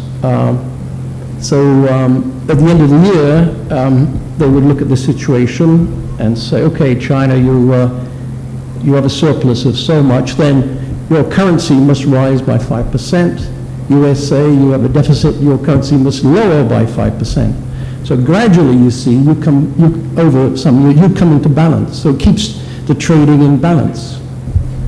It also stops this race to the bottom. So that's what Keynes proposed. And as I say, the benefit is if you went onto the actual gold standard, you have this, what I call this financial straitjacket that I described. Where did the hot money of the late 90s come from? You mentioned the hot money. Well, you may recall that the Glass-Steagall Act was repealed at the end of the 90s, but it actually physically went into operation before that. So you had a lot of money piling up into banks. And so because there was no mechanism to control it, this money, and because you had electronic trading, money could fly around the world at the touch of a button. And of course, that amount of money flowing into a small country could totally destabilize it, and it did. And so in the Asia, one country after another was destabilized, and their currency was devalued, and of course then the speculators would go in and buy up assets on the cheap. Same thing happened in Russia. And so this was the net result of having no fixed way of allowing this to happen. Yeah. Yes. Yes, you mentioned, I think, the biggest problem we have on earth is greed and then lust for power. How do you find the people necessary with the morals, the integrity, as you mentioned, to actually run a government? Or, which I don't think you can find. I think history is showing constantly, certainly in our government, that the greedy and those lusting for power make it to the top. And they're brilliant. They know how to just come up and put their arm around you and make you absolutely believe they're on your side. How do we control a government knowing that that's what is drawn to the top in any control situation? How do the people control their government? Yes, that's what I said was the fundamental problem. Let me say this, that you will have to change the culture, basically. There is the notion of noblesse oblige, that especially amongst the aristocrats, that when you have people that are wealthy, that inherit wealth, they don't have to, scramble in the mud and the dirt and so on. They actually can be true patriots and really care about the country as a whole, all the country. So now, unfortunately, the way this capitalism works, it basically drives people to worship money. And so, in many ways, it promotes greed. And now, there are countervailing forces, and democracy, a working democracy really is one of them. But as I say, this is why I believe in economic democracy. years ago, when some of my friends were looking for employment and came to me, and I said, well, I have an idea and so it was a way of running a company based on the contribution that you make to the bottom line, and that's how you would get your reward, and a mechanism to determine how to evaluate how you contribute to the bottom line. If you reflect, even the guy that sweeps the floor somehow must be contributing to the bottom line. Otherwise, why do you do it? So if you know how to measure that, then you can run a very, very efficient company. And you can reward people appropriately. Okay? And there's mechanisms that I worked out to work out the contribution, and it can be very involved. I mean, who comes up with ideas, what they're worth, how do you reward people? So everyone plays a role in this system. And so, and maybe I'll write about that one day as well. I developed a system, anyway, so, but you have to break the, this system we're in now. Robert Skidelsky, who was the biographer of Keynes, I think I've mentioned this before, claims that, okay, we're going to have to, in the Anglo-Saxon system, we're going to have we have the two more big crashes before we actually do something. And maybe he's right, because we don't see, I mean, the crash now was almost, 5 years ago. Nothing much has changed. But I think we all know that we need to change some things. I mean, so much is wrong. I mean, how can you have, as I said, like 25 million unemployed? There are things to do. We need to solve dementia. We need to solve cancer. You're telling me that we can't put more people to work? I mean, it's totally unacceptable.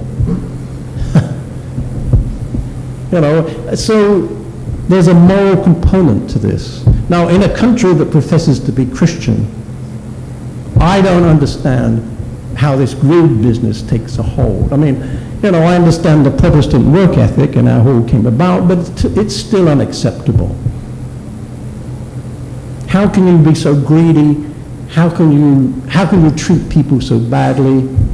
How can you operate under my second impediment, which is this mean callousness that people have to each other? Well, I think I've said before, in Europe, in the checkout counters, everybody sits to operate the tills and whatnot. Here, people are made to stand. Well, I think that's emblematic of the attitude. People don't count, apparently. Well, I'm sorry, that's not acceptable. Now, I understand that legally, I think it is the supermarket, I think it's German, people sit at the cashiers, apparently. Well, so this business of treating people badly and having much more of the stick, which seems to be the Protestant ethic, than the carrot, really doesn't work. Now, I don't know how to change that.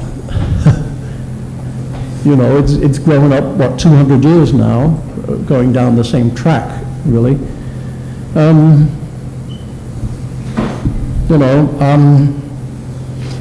Frankly, we just have to be better citizens.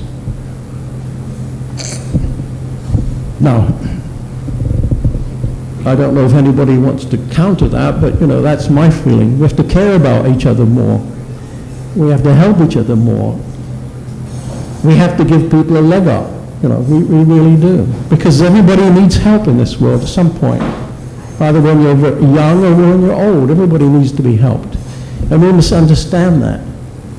Walking by on the other side really is totally unchristian. And that's what we do all the time.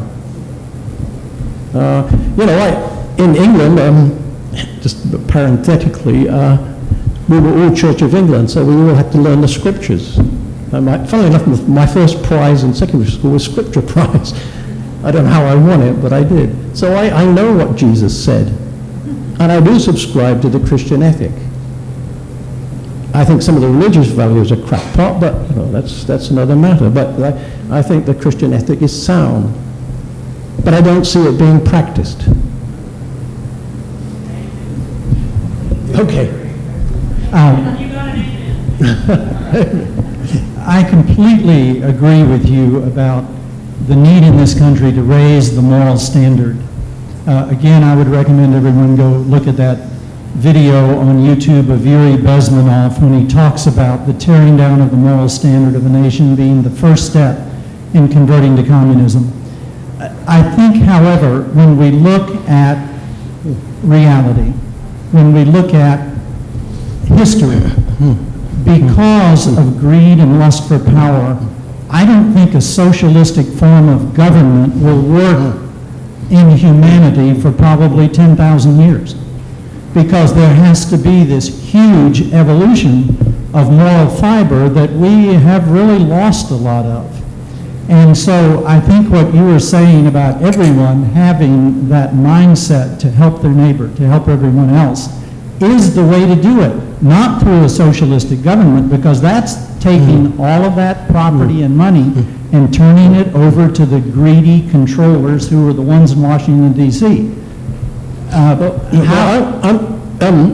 Albert, you misunderstood. I'm not in favor of that at all. I'm in favor of everybody owning, the money. Now, government really does the coordination. It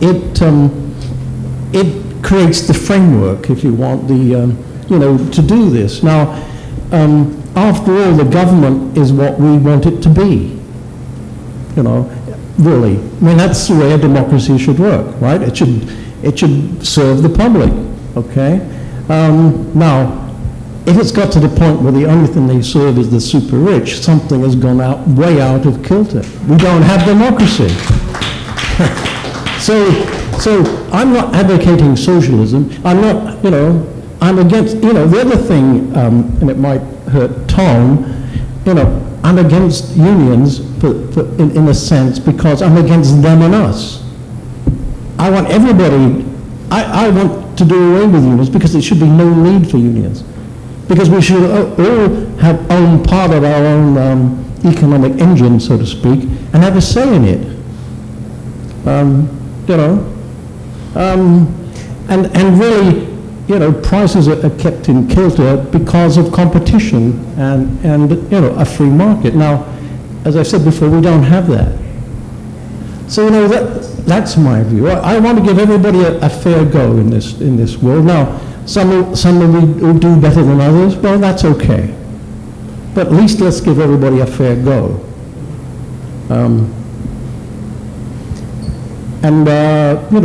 But some people, but we, as I say, we have a duty to our fellow citizen, really. Sometimes he can't make it, he needs help, fine. I'm willing to help him. And if he's not grateful, well, so be it. That's the price I pay for living in a civilized society. We've had very few questions from this side of the room. Does anybody over here want a shot at the mic?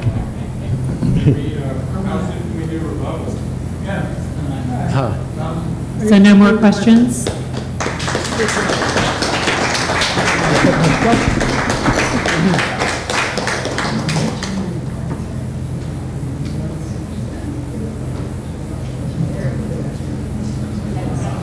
Well, now it's your turn to talk. So who wants to be first? Over there, here, there, where? You didn't even look this direction. I forget. You forget. Yeah, you have to call me up before I forget. Oh, he's back. Jim's back. Good. Okay, so there's the carrot and the stick. Too much stick, not enough carrot. Okay. I agree with a lot of the basic things said tonight, but what fun is that? Let's see. I can't read my writing. Anyway, what I disagree with is there's something a little bit out of touch with reality here. This is like what I would like, what I would do, and I think we're overlooking some things. So of course I'm going to go afield a little bit, but what I see as basic reality is not, you know, like I can just turn it into a parliamentary system, or I could have everybody be moral all of a sudden.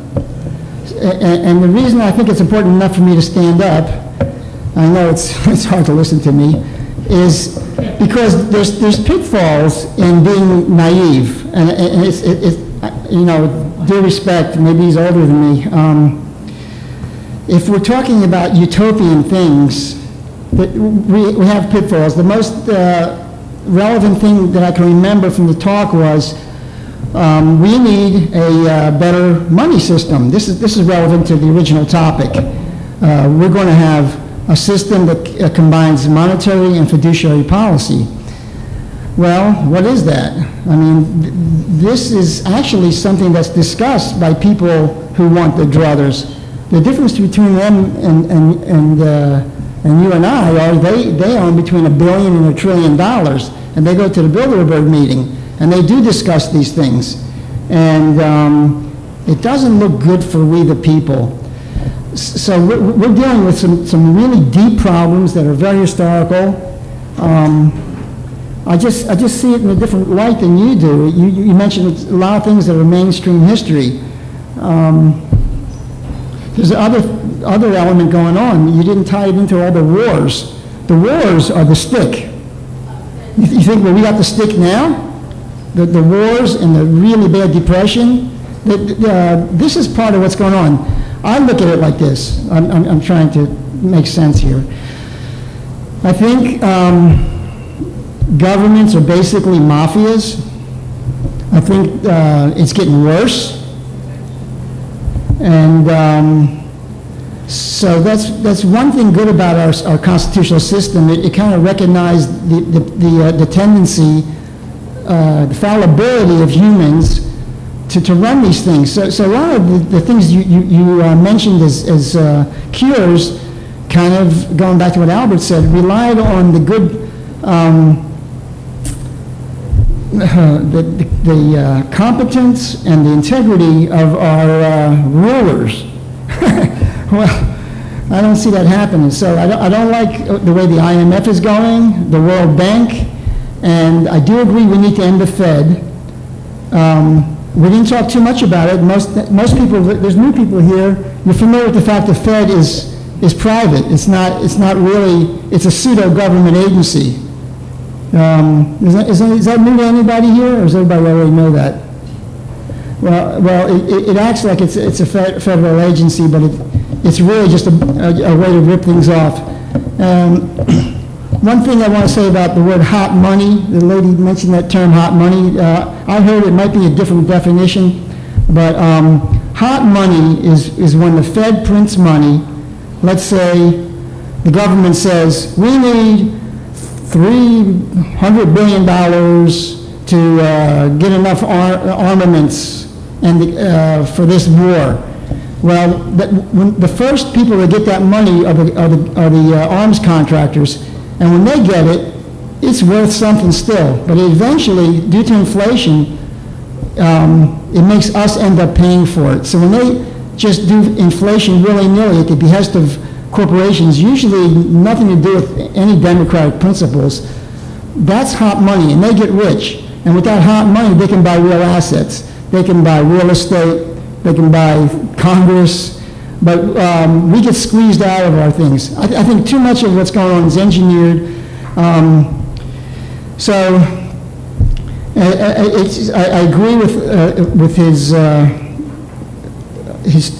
idea that the integrity of the people has to be better, and that's going to come through evolution. It might not come in our lifetime, but I would not give more power to the people that are running it now, and just say, just because you do what sounds good to me right now, I'm going to give you more power. So I can't read any of this, but I agree with your basic idea that government is for the people. Now that is actually a new idea. I mean, and historically, and it's getting further afield. I want to remind people about the NDAA. That's kind of neat, isn't it? That's the Magna Carta. We talked about 1066. When was the Magna Carta signed? I'm not sure, but yeah, they're sort of around the same time. They're down on that one back too. So we're really going another way. We have something called a deep state. We have shadow governments. We have basically hijacked everything. And forget all the rhetoric. The folks in Congress and even at City Hall, they're not following any of this, and they want us to be red, white, and blue at the 4th of July. When I go to my 4th of July parade, I'm not allowed to say anything political, although that was a revolution with guns, and I'm not allowed to do a political song. Don't do anything that's political, as long as, you're supporting, what's the political now. Anyway, I ended twice. Thank you.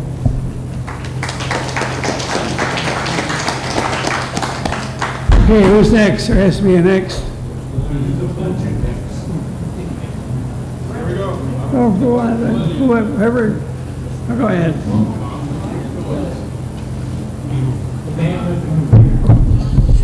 Okay, I really appreciate John, and I appreciate his research, and we're looking at a lot of causation of different things going on, and the strange thing is that we're diametrically opposed on what we believe are some of the causes here.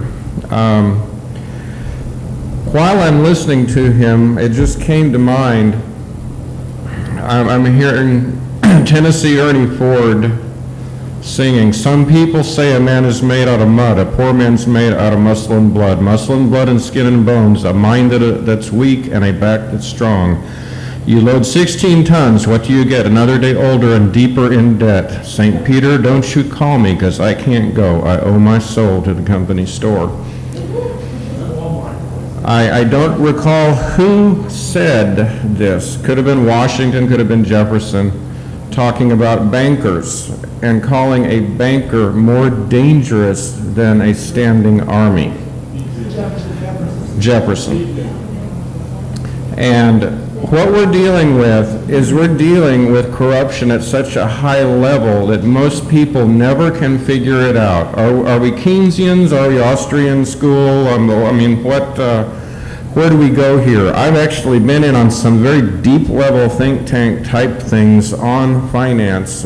Been listening to Bill Still, the author of a book I would recommend highly, or actually a video as well, called The Money Masters. Bill Still, S-T-I-L-L, The Money Masters. Bill Still also believes that gold is not the answer, but his answer is that we should in fact monetize the infrastructure of the country and use that as a financial gauge, if you will, of what the currency is worth. And we actually took that through late night sessions through to a whole different level, and I'm going to give you the conclusion. I'll let you puzzle out how we got there. Gold is a great preserver of wealth. It's just a very poor currency.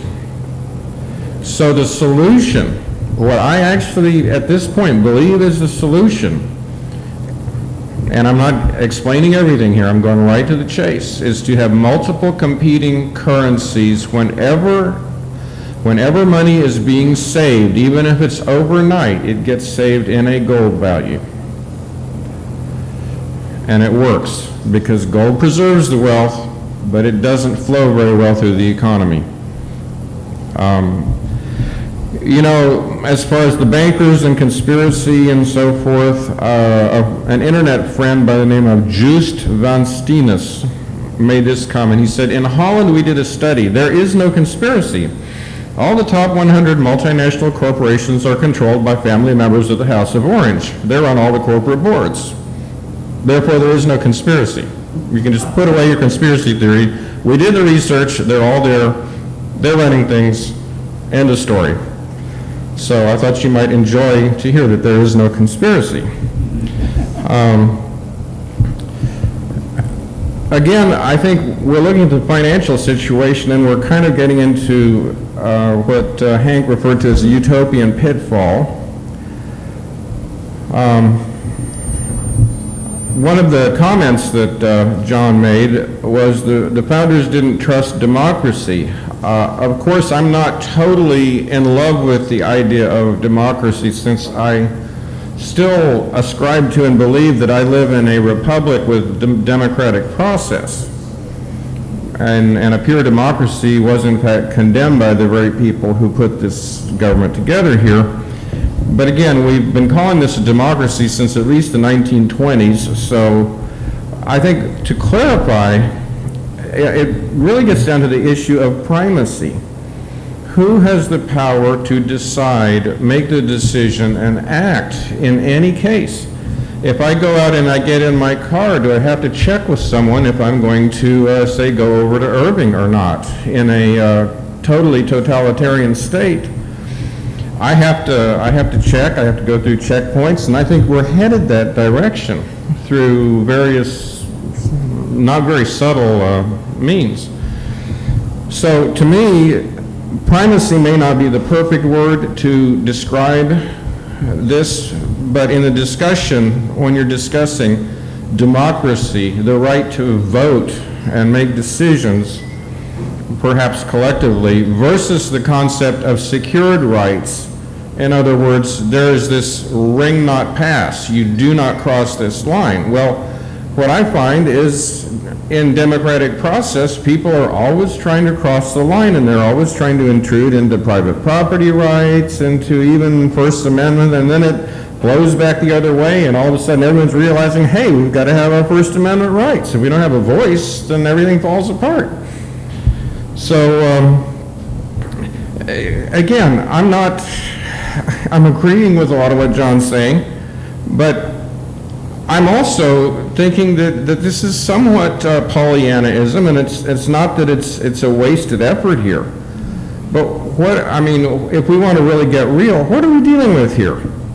We're dealing with a profound system of cartels which is only getting worse, and it is coming at us through both parties. It gets worse in the Republicans. I mean, I was a conservative for a while. I'm up there working for this conservative candidate who's there for our fundamental, Christian values and rights and all this. And we get the dude elected, and he won't even cross the sidewalk to help anybody. He's just the bought and paid for shill of some higher power. And a lot of where we began to lose things is with the passage of the 17th Amendment. If anything needs to go, that needs to go.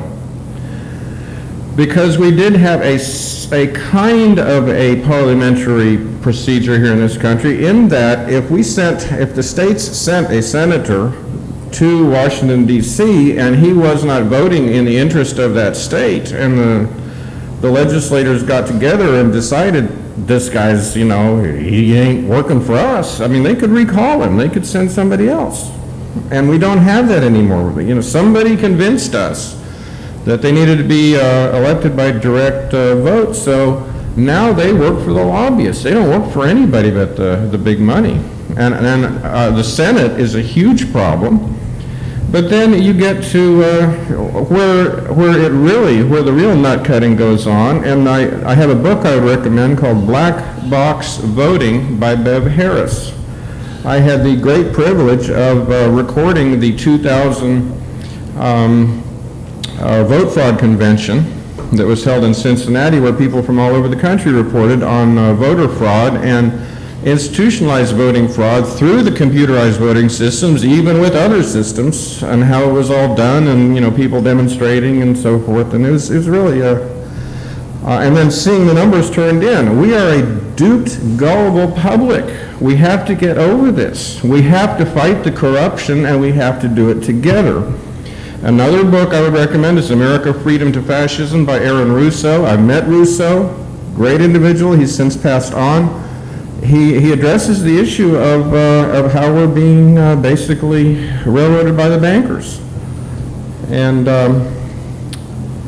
again, we're in cartels, energy cartels, medical cartels. It's all been closing in on us, and it's being done through both parties. And that, I believe, is more the reality than trying to kind of tweak the system a little bit with, I mean, we need a major overhaul. We've got to get corruption out of the system. We have to find some agency of government at some level which can actually have the cojones to prosecute the other people doing wrong. And then maybe we can get some other part of the government to prosecute those in that department that are doing wrong, because nobody's prosecuting anybody right now, no matter how bad they screw up.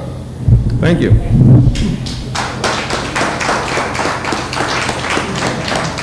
Okay, who's next? Give a 5-minute reminder. Yeah, 5 minute, remind you, we got 5. He's next. Oh, right there, you. Then you. I'm just going to tell a quick story. In the context of your talk tonight, you mentioned lobbyists a couple of times, and so as it turns out, my wife is, we've been married 50 years now, and as long as I can remember, she's always been an animal protection activist, and she demonstrates things like that. Well, the other day, she got a call from a person from the Humane Society, and she explained to my wife that there was a bill in the House, probably in committee, and it was designed to ease the burden of chickens who lay eggs on these farms. And she explained, and my wife knew all this, but she explained that the chickens are in a small area, and the area that they're in is so small they can't even turn around. And my wife knew all this anyway. And anyway, after the lady from the Humane Society made her pitch, she asked my wife if she would be willing to let her transfer her over to Pete Sessions' office, because Pete Sessions had blocked this bill. And she told my wife, she said, I just want you to ask Pete Sessions why. Why would he block a bill like this? To use the word social consciousness, it's only for the good of the chickens. I saw eggs were like 99 cents a dozen, so they're very cheap the other day. Anyway, so my wife handed the phone to me, of course, and the lady answered from Pete Sessions' office, and I explained to her about this bill. And I said, I just would like to know why he blocked it. And she said, oh, I don't know. She said, I'll have to get back to you on that. Well, nobody has to really ask that question, why Pete Sessions blocked it. There's only one reason, he was, the big people who were making money off the eggs and everything, they just simply paid him off.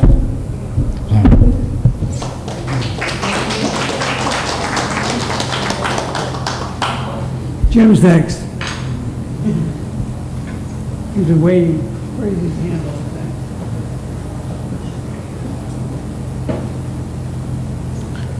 I'll make this short. I wanted to comment on Thatcherism. I think that both sides have a point. The point is that the welfare state had probably gone too far. And somebody like Thatcher was probably needed, but both sides suffer from what this other speaker referred to as a utopian pitfall. It's one thing to declare that room to the tomb coverage is what we're going to do, which is a mistake. But it's also a mistake to let markets decide everything. And I think that was the big error that Thatcher made, along with modeling herself and thinking of herself as a latter-day Winston Churchill, but that's another story. I didn't hear that last comment. Thinking of herself as a latter-day Winston Churchill. Probably the war in the Falklands was unnecessary and was more inspired by political benefits rather than anything else, but that's an entirely another story. The other point that I really wanted to make, though, is John's point about admiring the English system, the parliamentary system. I don't have a solution to this.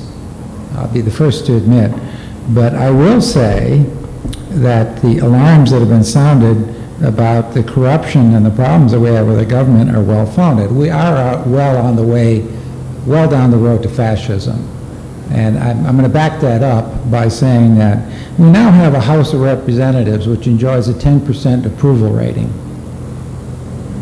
These people are safe and secure in their jobs because they come from gerrymandered districts which have been put together, okay, at the behest, no doubt, of the moneyed interests, okay, that buy and keep these people. And one thing you can be sure of, they're always looking over their shoulder because they're always worried about somebody even more conservative and more bought than they are taking their job. They don't worry about the general election, they worry about the primary. So they are now in a position where they can veto everything. Everything. What this means is that they have a veto, and I do not shrink from saying that this is fascism. This is fascism because these people are in a position to defy the will of the people and get away with it because it's been bought and it's been paid for. It's much later than we think, okay, and this means that our Constitution, okay, has its flaws. They found a way out of the balancing of power provisions, okay, within the Constitution, and they're defeating the intent of the Constitution, which is to promote the general welfare and to have our elected representatives represent the will of the people. Now, I do not know how to fix that other than saying that we need to take it back, okay? And the way you take it back is by pluralism, which means that we insist that we have a voice, we will have our say, and these people who've been elected to these positions had better start reflecting the will of the people rather than the will of the Koch brothers. And that was all I have to say.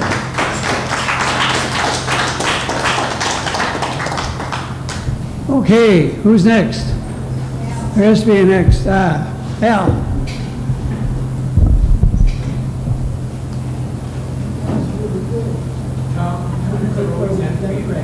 Oh, I mean, eventually. Yeah, eventually. We're not next. Yeah, Al Holman.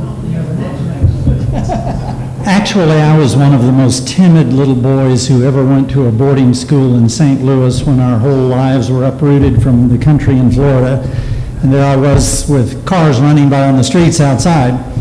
And so in first English class, when Mary Kessler called the roll, I was sitting behind the biggest guy in the back of the room I could find so I would not be seen. She called my name and said, "Is it all right if we call you Al instead of Albert?" And I said, "Yes."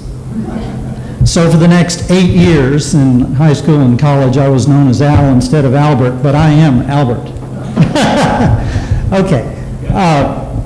What is very interesting to me about this experience of coming here is that largely I've perceived this group as being very liberal, which I'm not.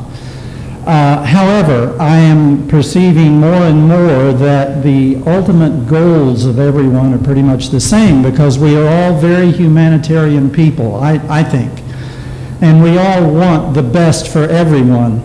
Now, that said, I think there are some things that we need to drop all of our political party leanings and focus on. And there are things, and I always forget several things when I'm up here talking.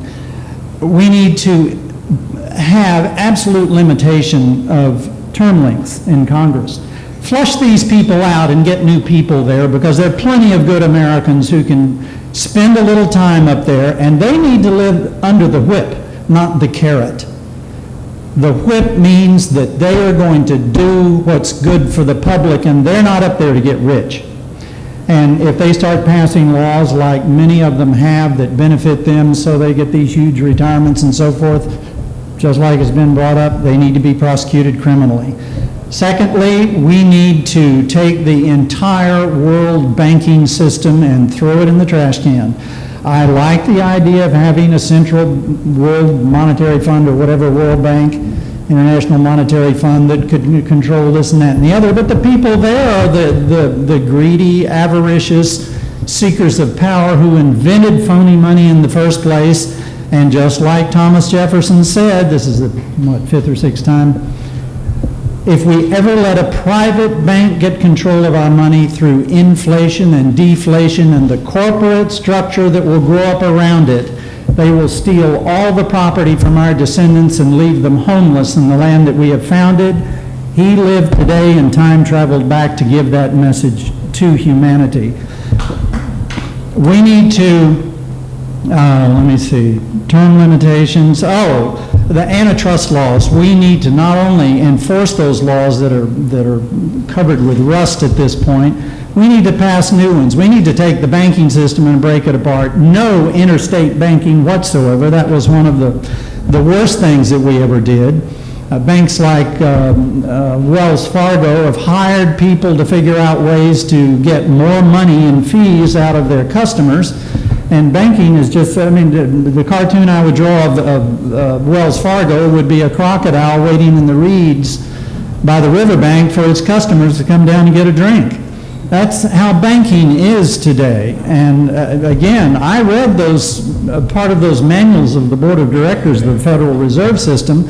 That is a criminal organization. It was conceived of and designed as a criminal organization. If you don't believe it, read the book, The Creature from Jekyll Island by G. Edward Griffin. I've mentioned that a number of times, and John mentioned Money Masters, the video system that you can download. That is the best video treatise I have ever seen on international banking, the history of it and what the Federal Reserve is today, as is the book, The Creature from Jekyll Island.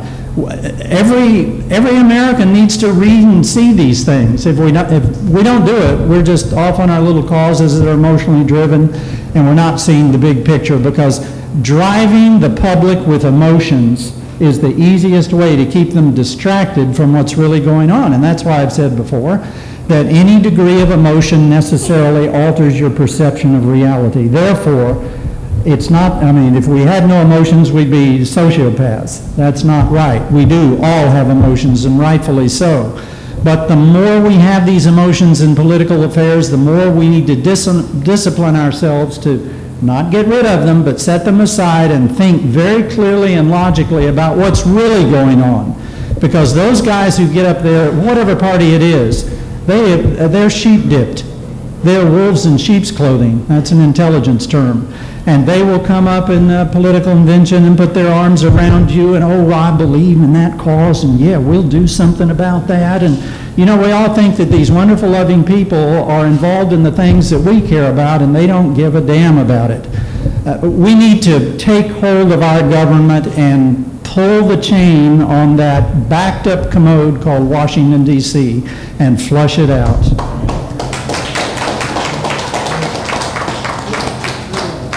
Who's next?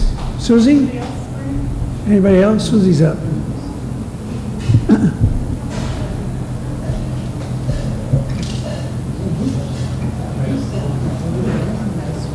I'll time myself.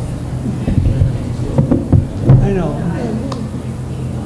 So, this was another amazing talk. I love your historical perspective. I love the fact that you pulled science and economics and banking and history into this to help us, you know, kind of get out of that little mindset that we have and think of something larger than where we are. So thank you very much for honoring us with that.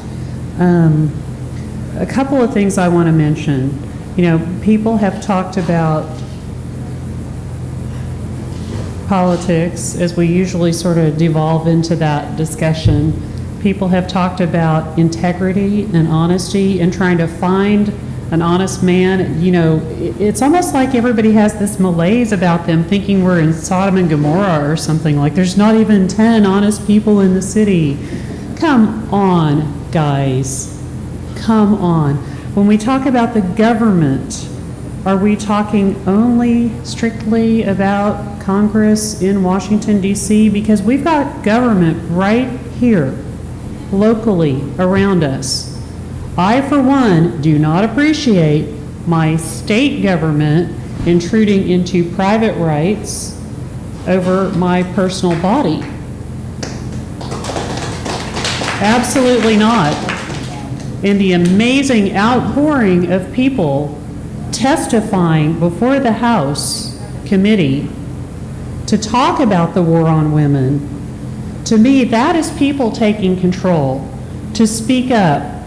Taking, you know, it's 4 hours to drive to Austin, providing you don't get stuck in traffic from here. People came from all over the state to talk about this unreasonable prescription of medicine by non-doctors who are our legislative elected officials down in Austin, pushing something through this special session so that they thought they could get away with it with simple majority rules. And by God, they're probably going to do that. They are. All right. So we have to speak out. We have to educate ourselves upon these issues. We have to accept many different points of view and somehow come to an aggregate of what is going to work best for all the people. And yeah, there will be winners and losers. People will have their, you know, voices not heard or whatever, but we must not succumb to the tyranny of the majority infringing on the rights of minority. And I, for one, as a woman, am no longer in the minority, okay? So I do not appreciate and will demand some other action than some stupid lawmakers legislating shutting down abortion clinics, because we will go back to wrongful deaths of people trying to use a coat hanger again. Okay? You want to talk about personal private property rights?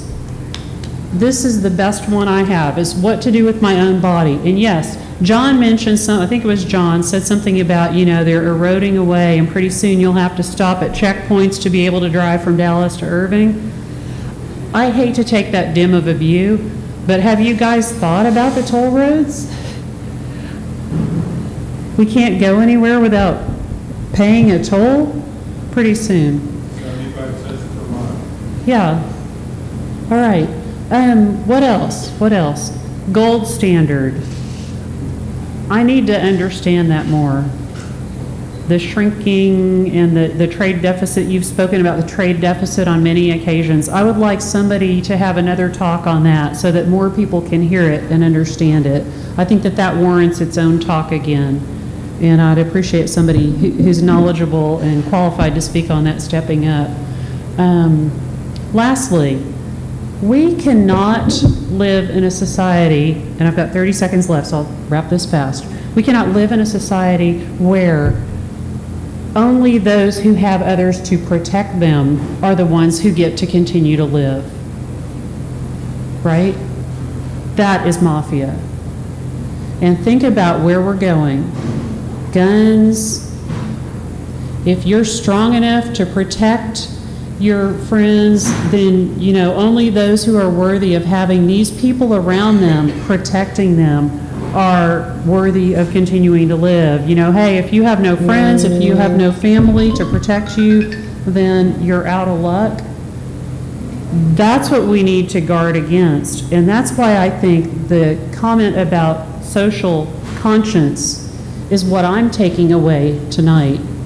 As long as there are people who cannot speak for themselves, speak up, have their voices heard, we have to be able to stand for them too. I'm not sure how many are willing to do that. I know I am. Thank you. Okay, who's next? Any next? I know it's time, but I just want to make sure everybody has a chance to say whatever they want to say. I guess I'm the last man standing. Oh, first of all, I want to thank John for being a great speaker tonight. I think he did a terrific job.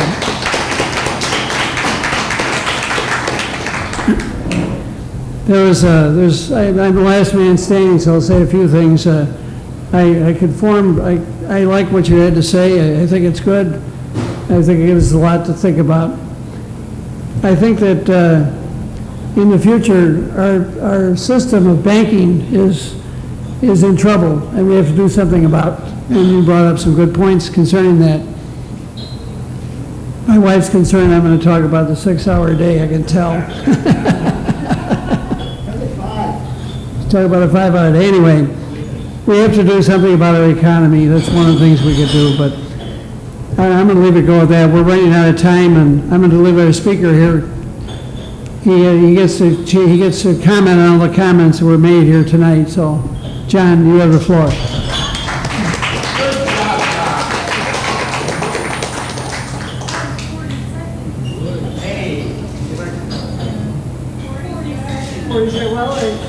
We're running out of time. Absolutely. What?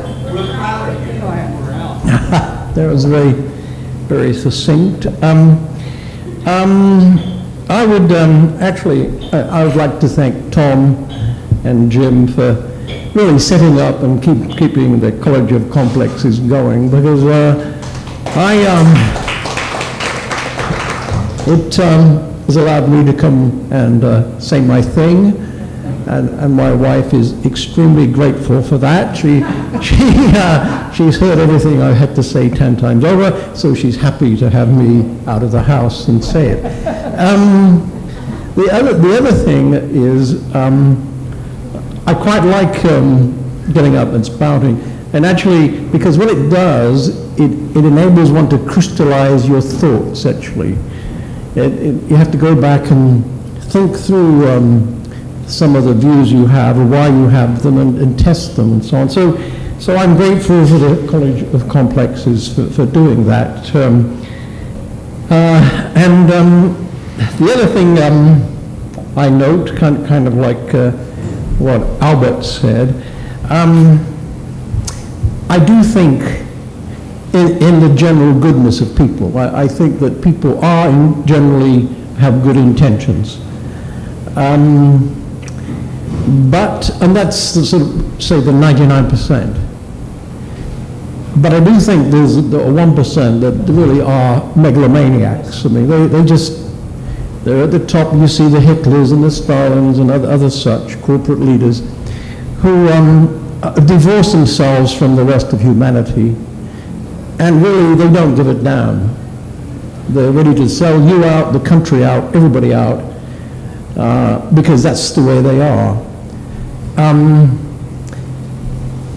These people must be stopped, and really to have a true democracy, which, as Abraham Lincoln said, we want government of the people, for the people, by the people.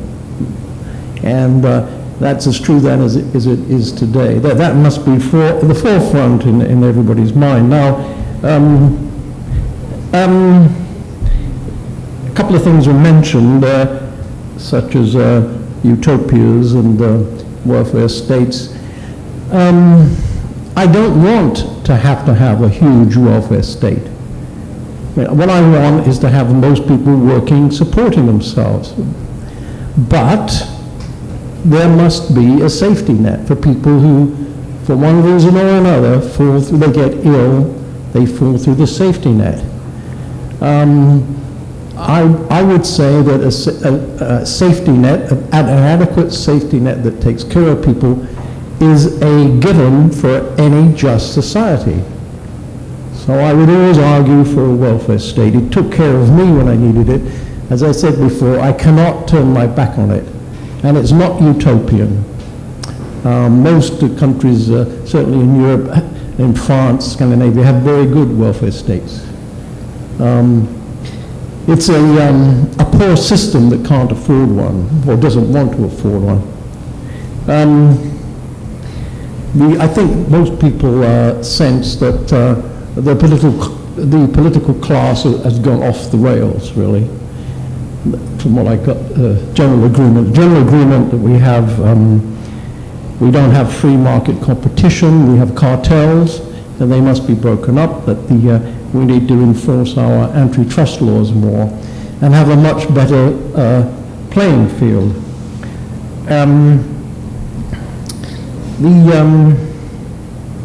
I also sense that most people would say that, yes, we do need to be better citizens. We do need to look out for our neighbor more, to think about them. I think that, as I say, all politics is local, but I think that all economic activity ends up being local. You must have banks that take care of at the local community level. So it integrates with the community, with education, with finance. So you know where to go. So the system is put in place to create jobs, to create wealth and so on. That's what we want to do. We don't want to move it all to Washington. That's not their function. Their function is to create the environment, the infrastructure that makes that happen, to make sure that the big money people in Wall Street and others don't run off with everything and wreck the whole system. So, you know, that's it. So, anyway, I do thank you for your comments tonight. I think that they were very interesting. I'm glad I stirred up something. I don't know that we solved any all the problems, but at least we could take some of my ideas, talk to our friends, and spread some of the words. But my main plank is economic democracy. I think that's what I would strive for. Thank you.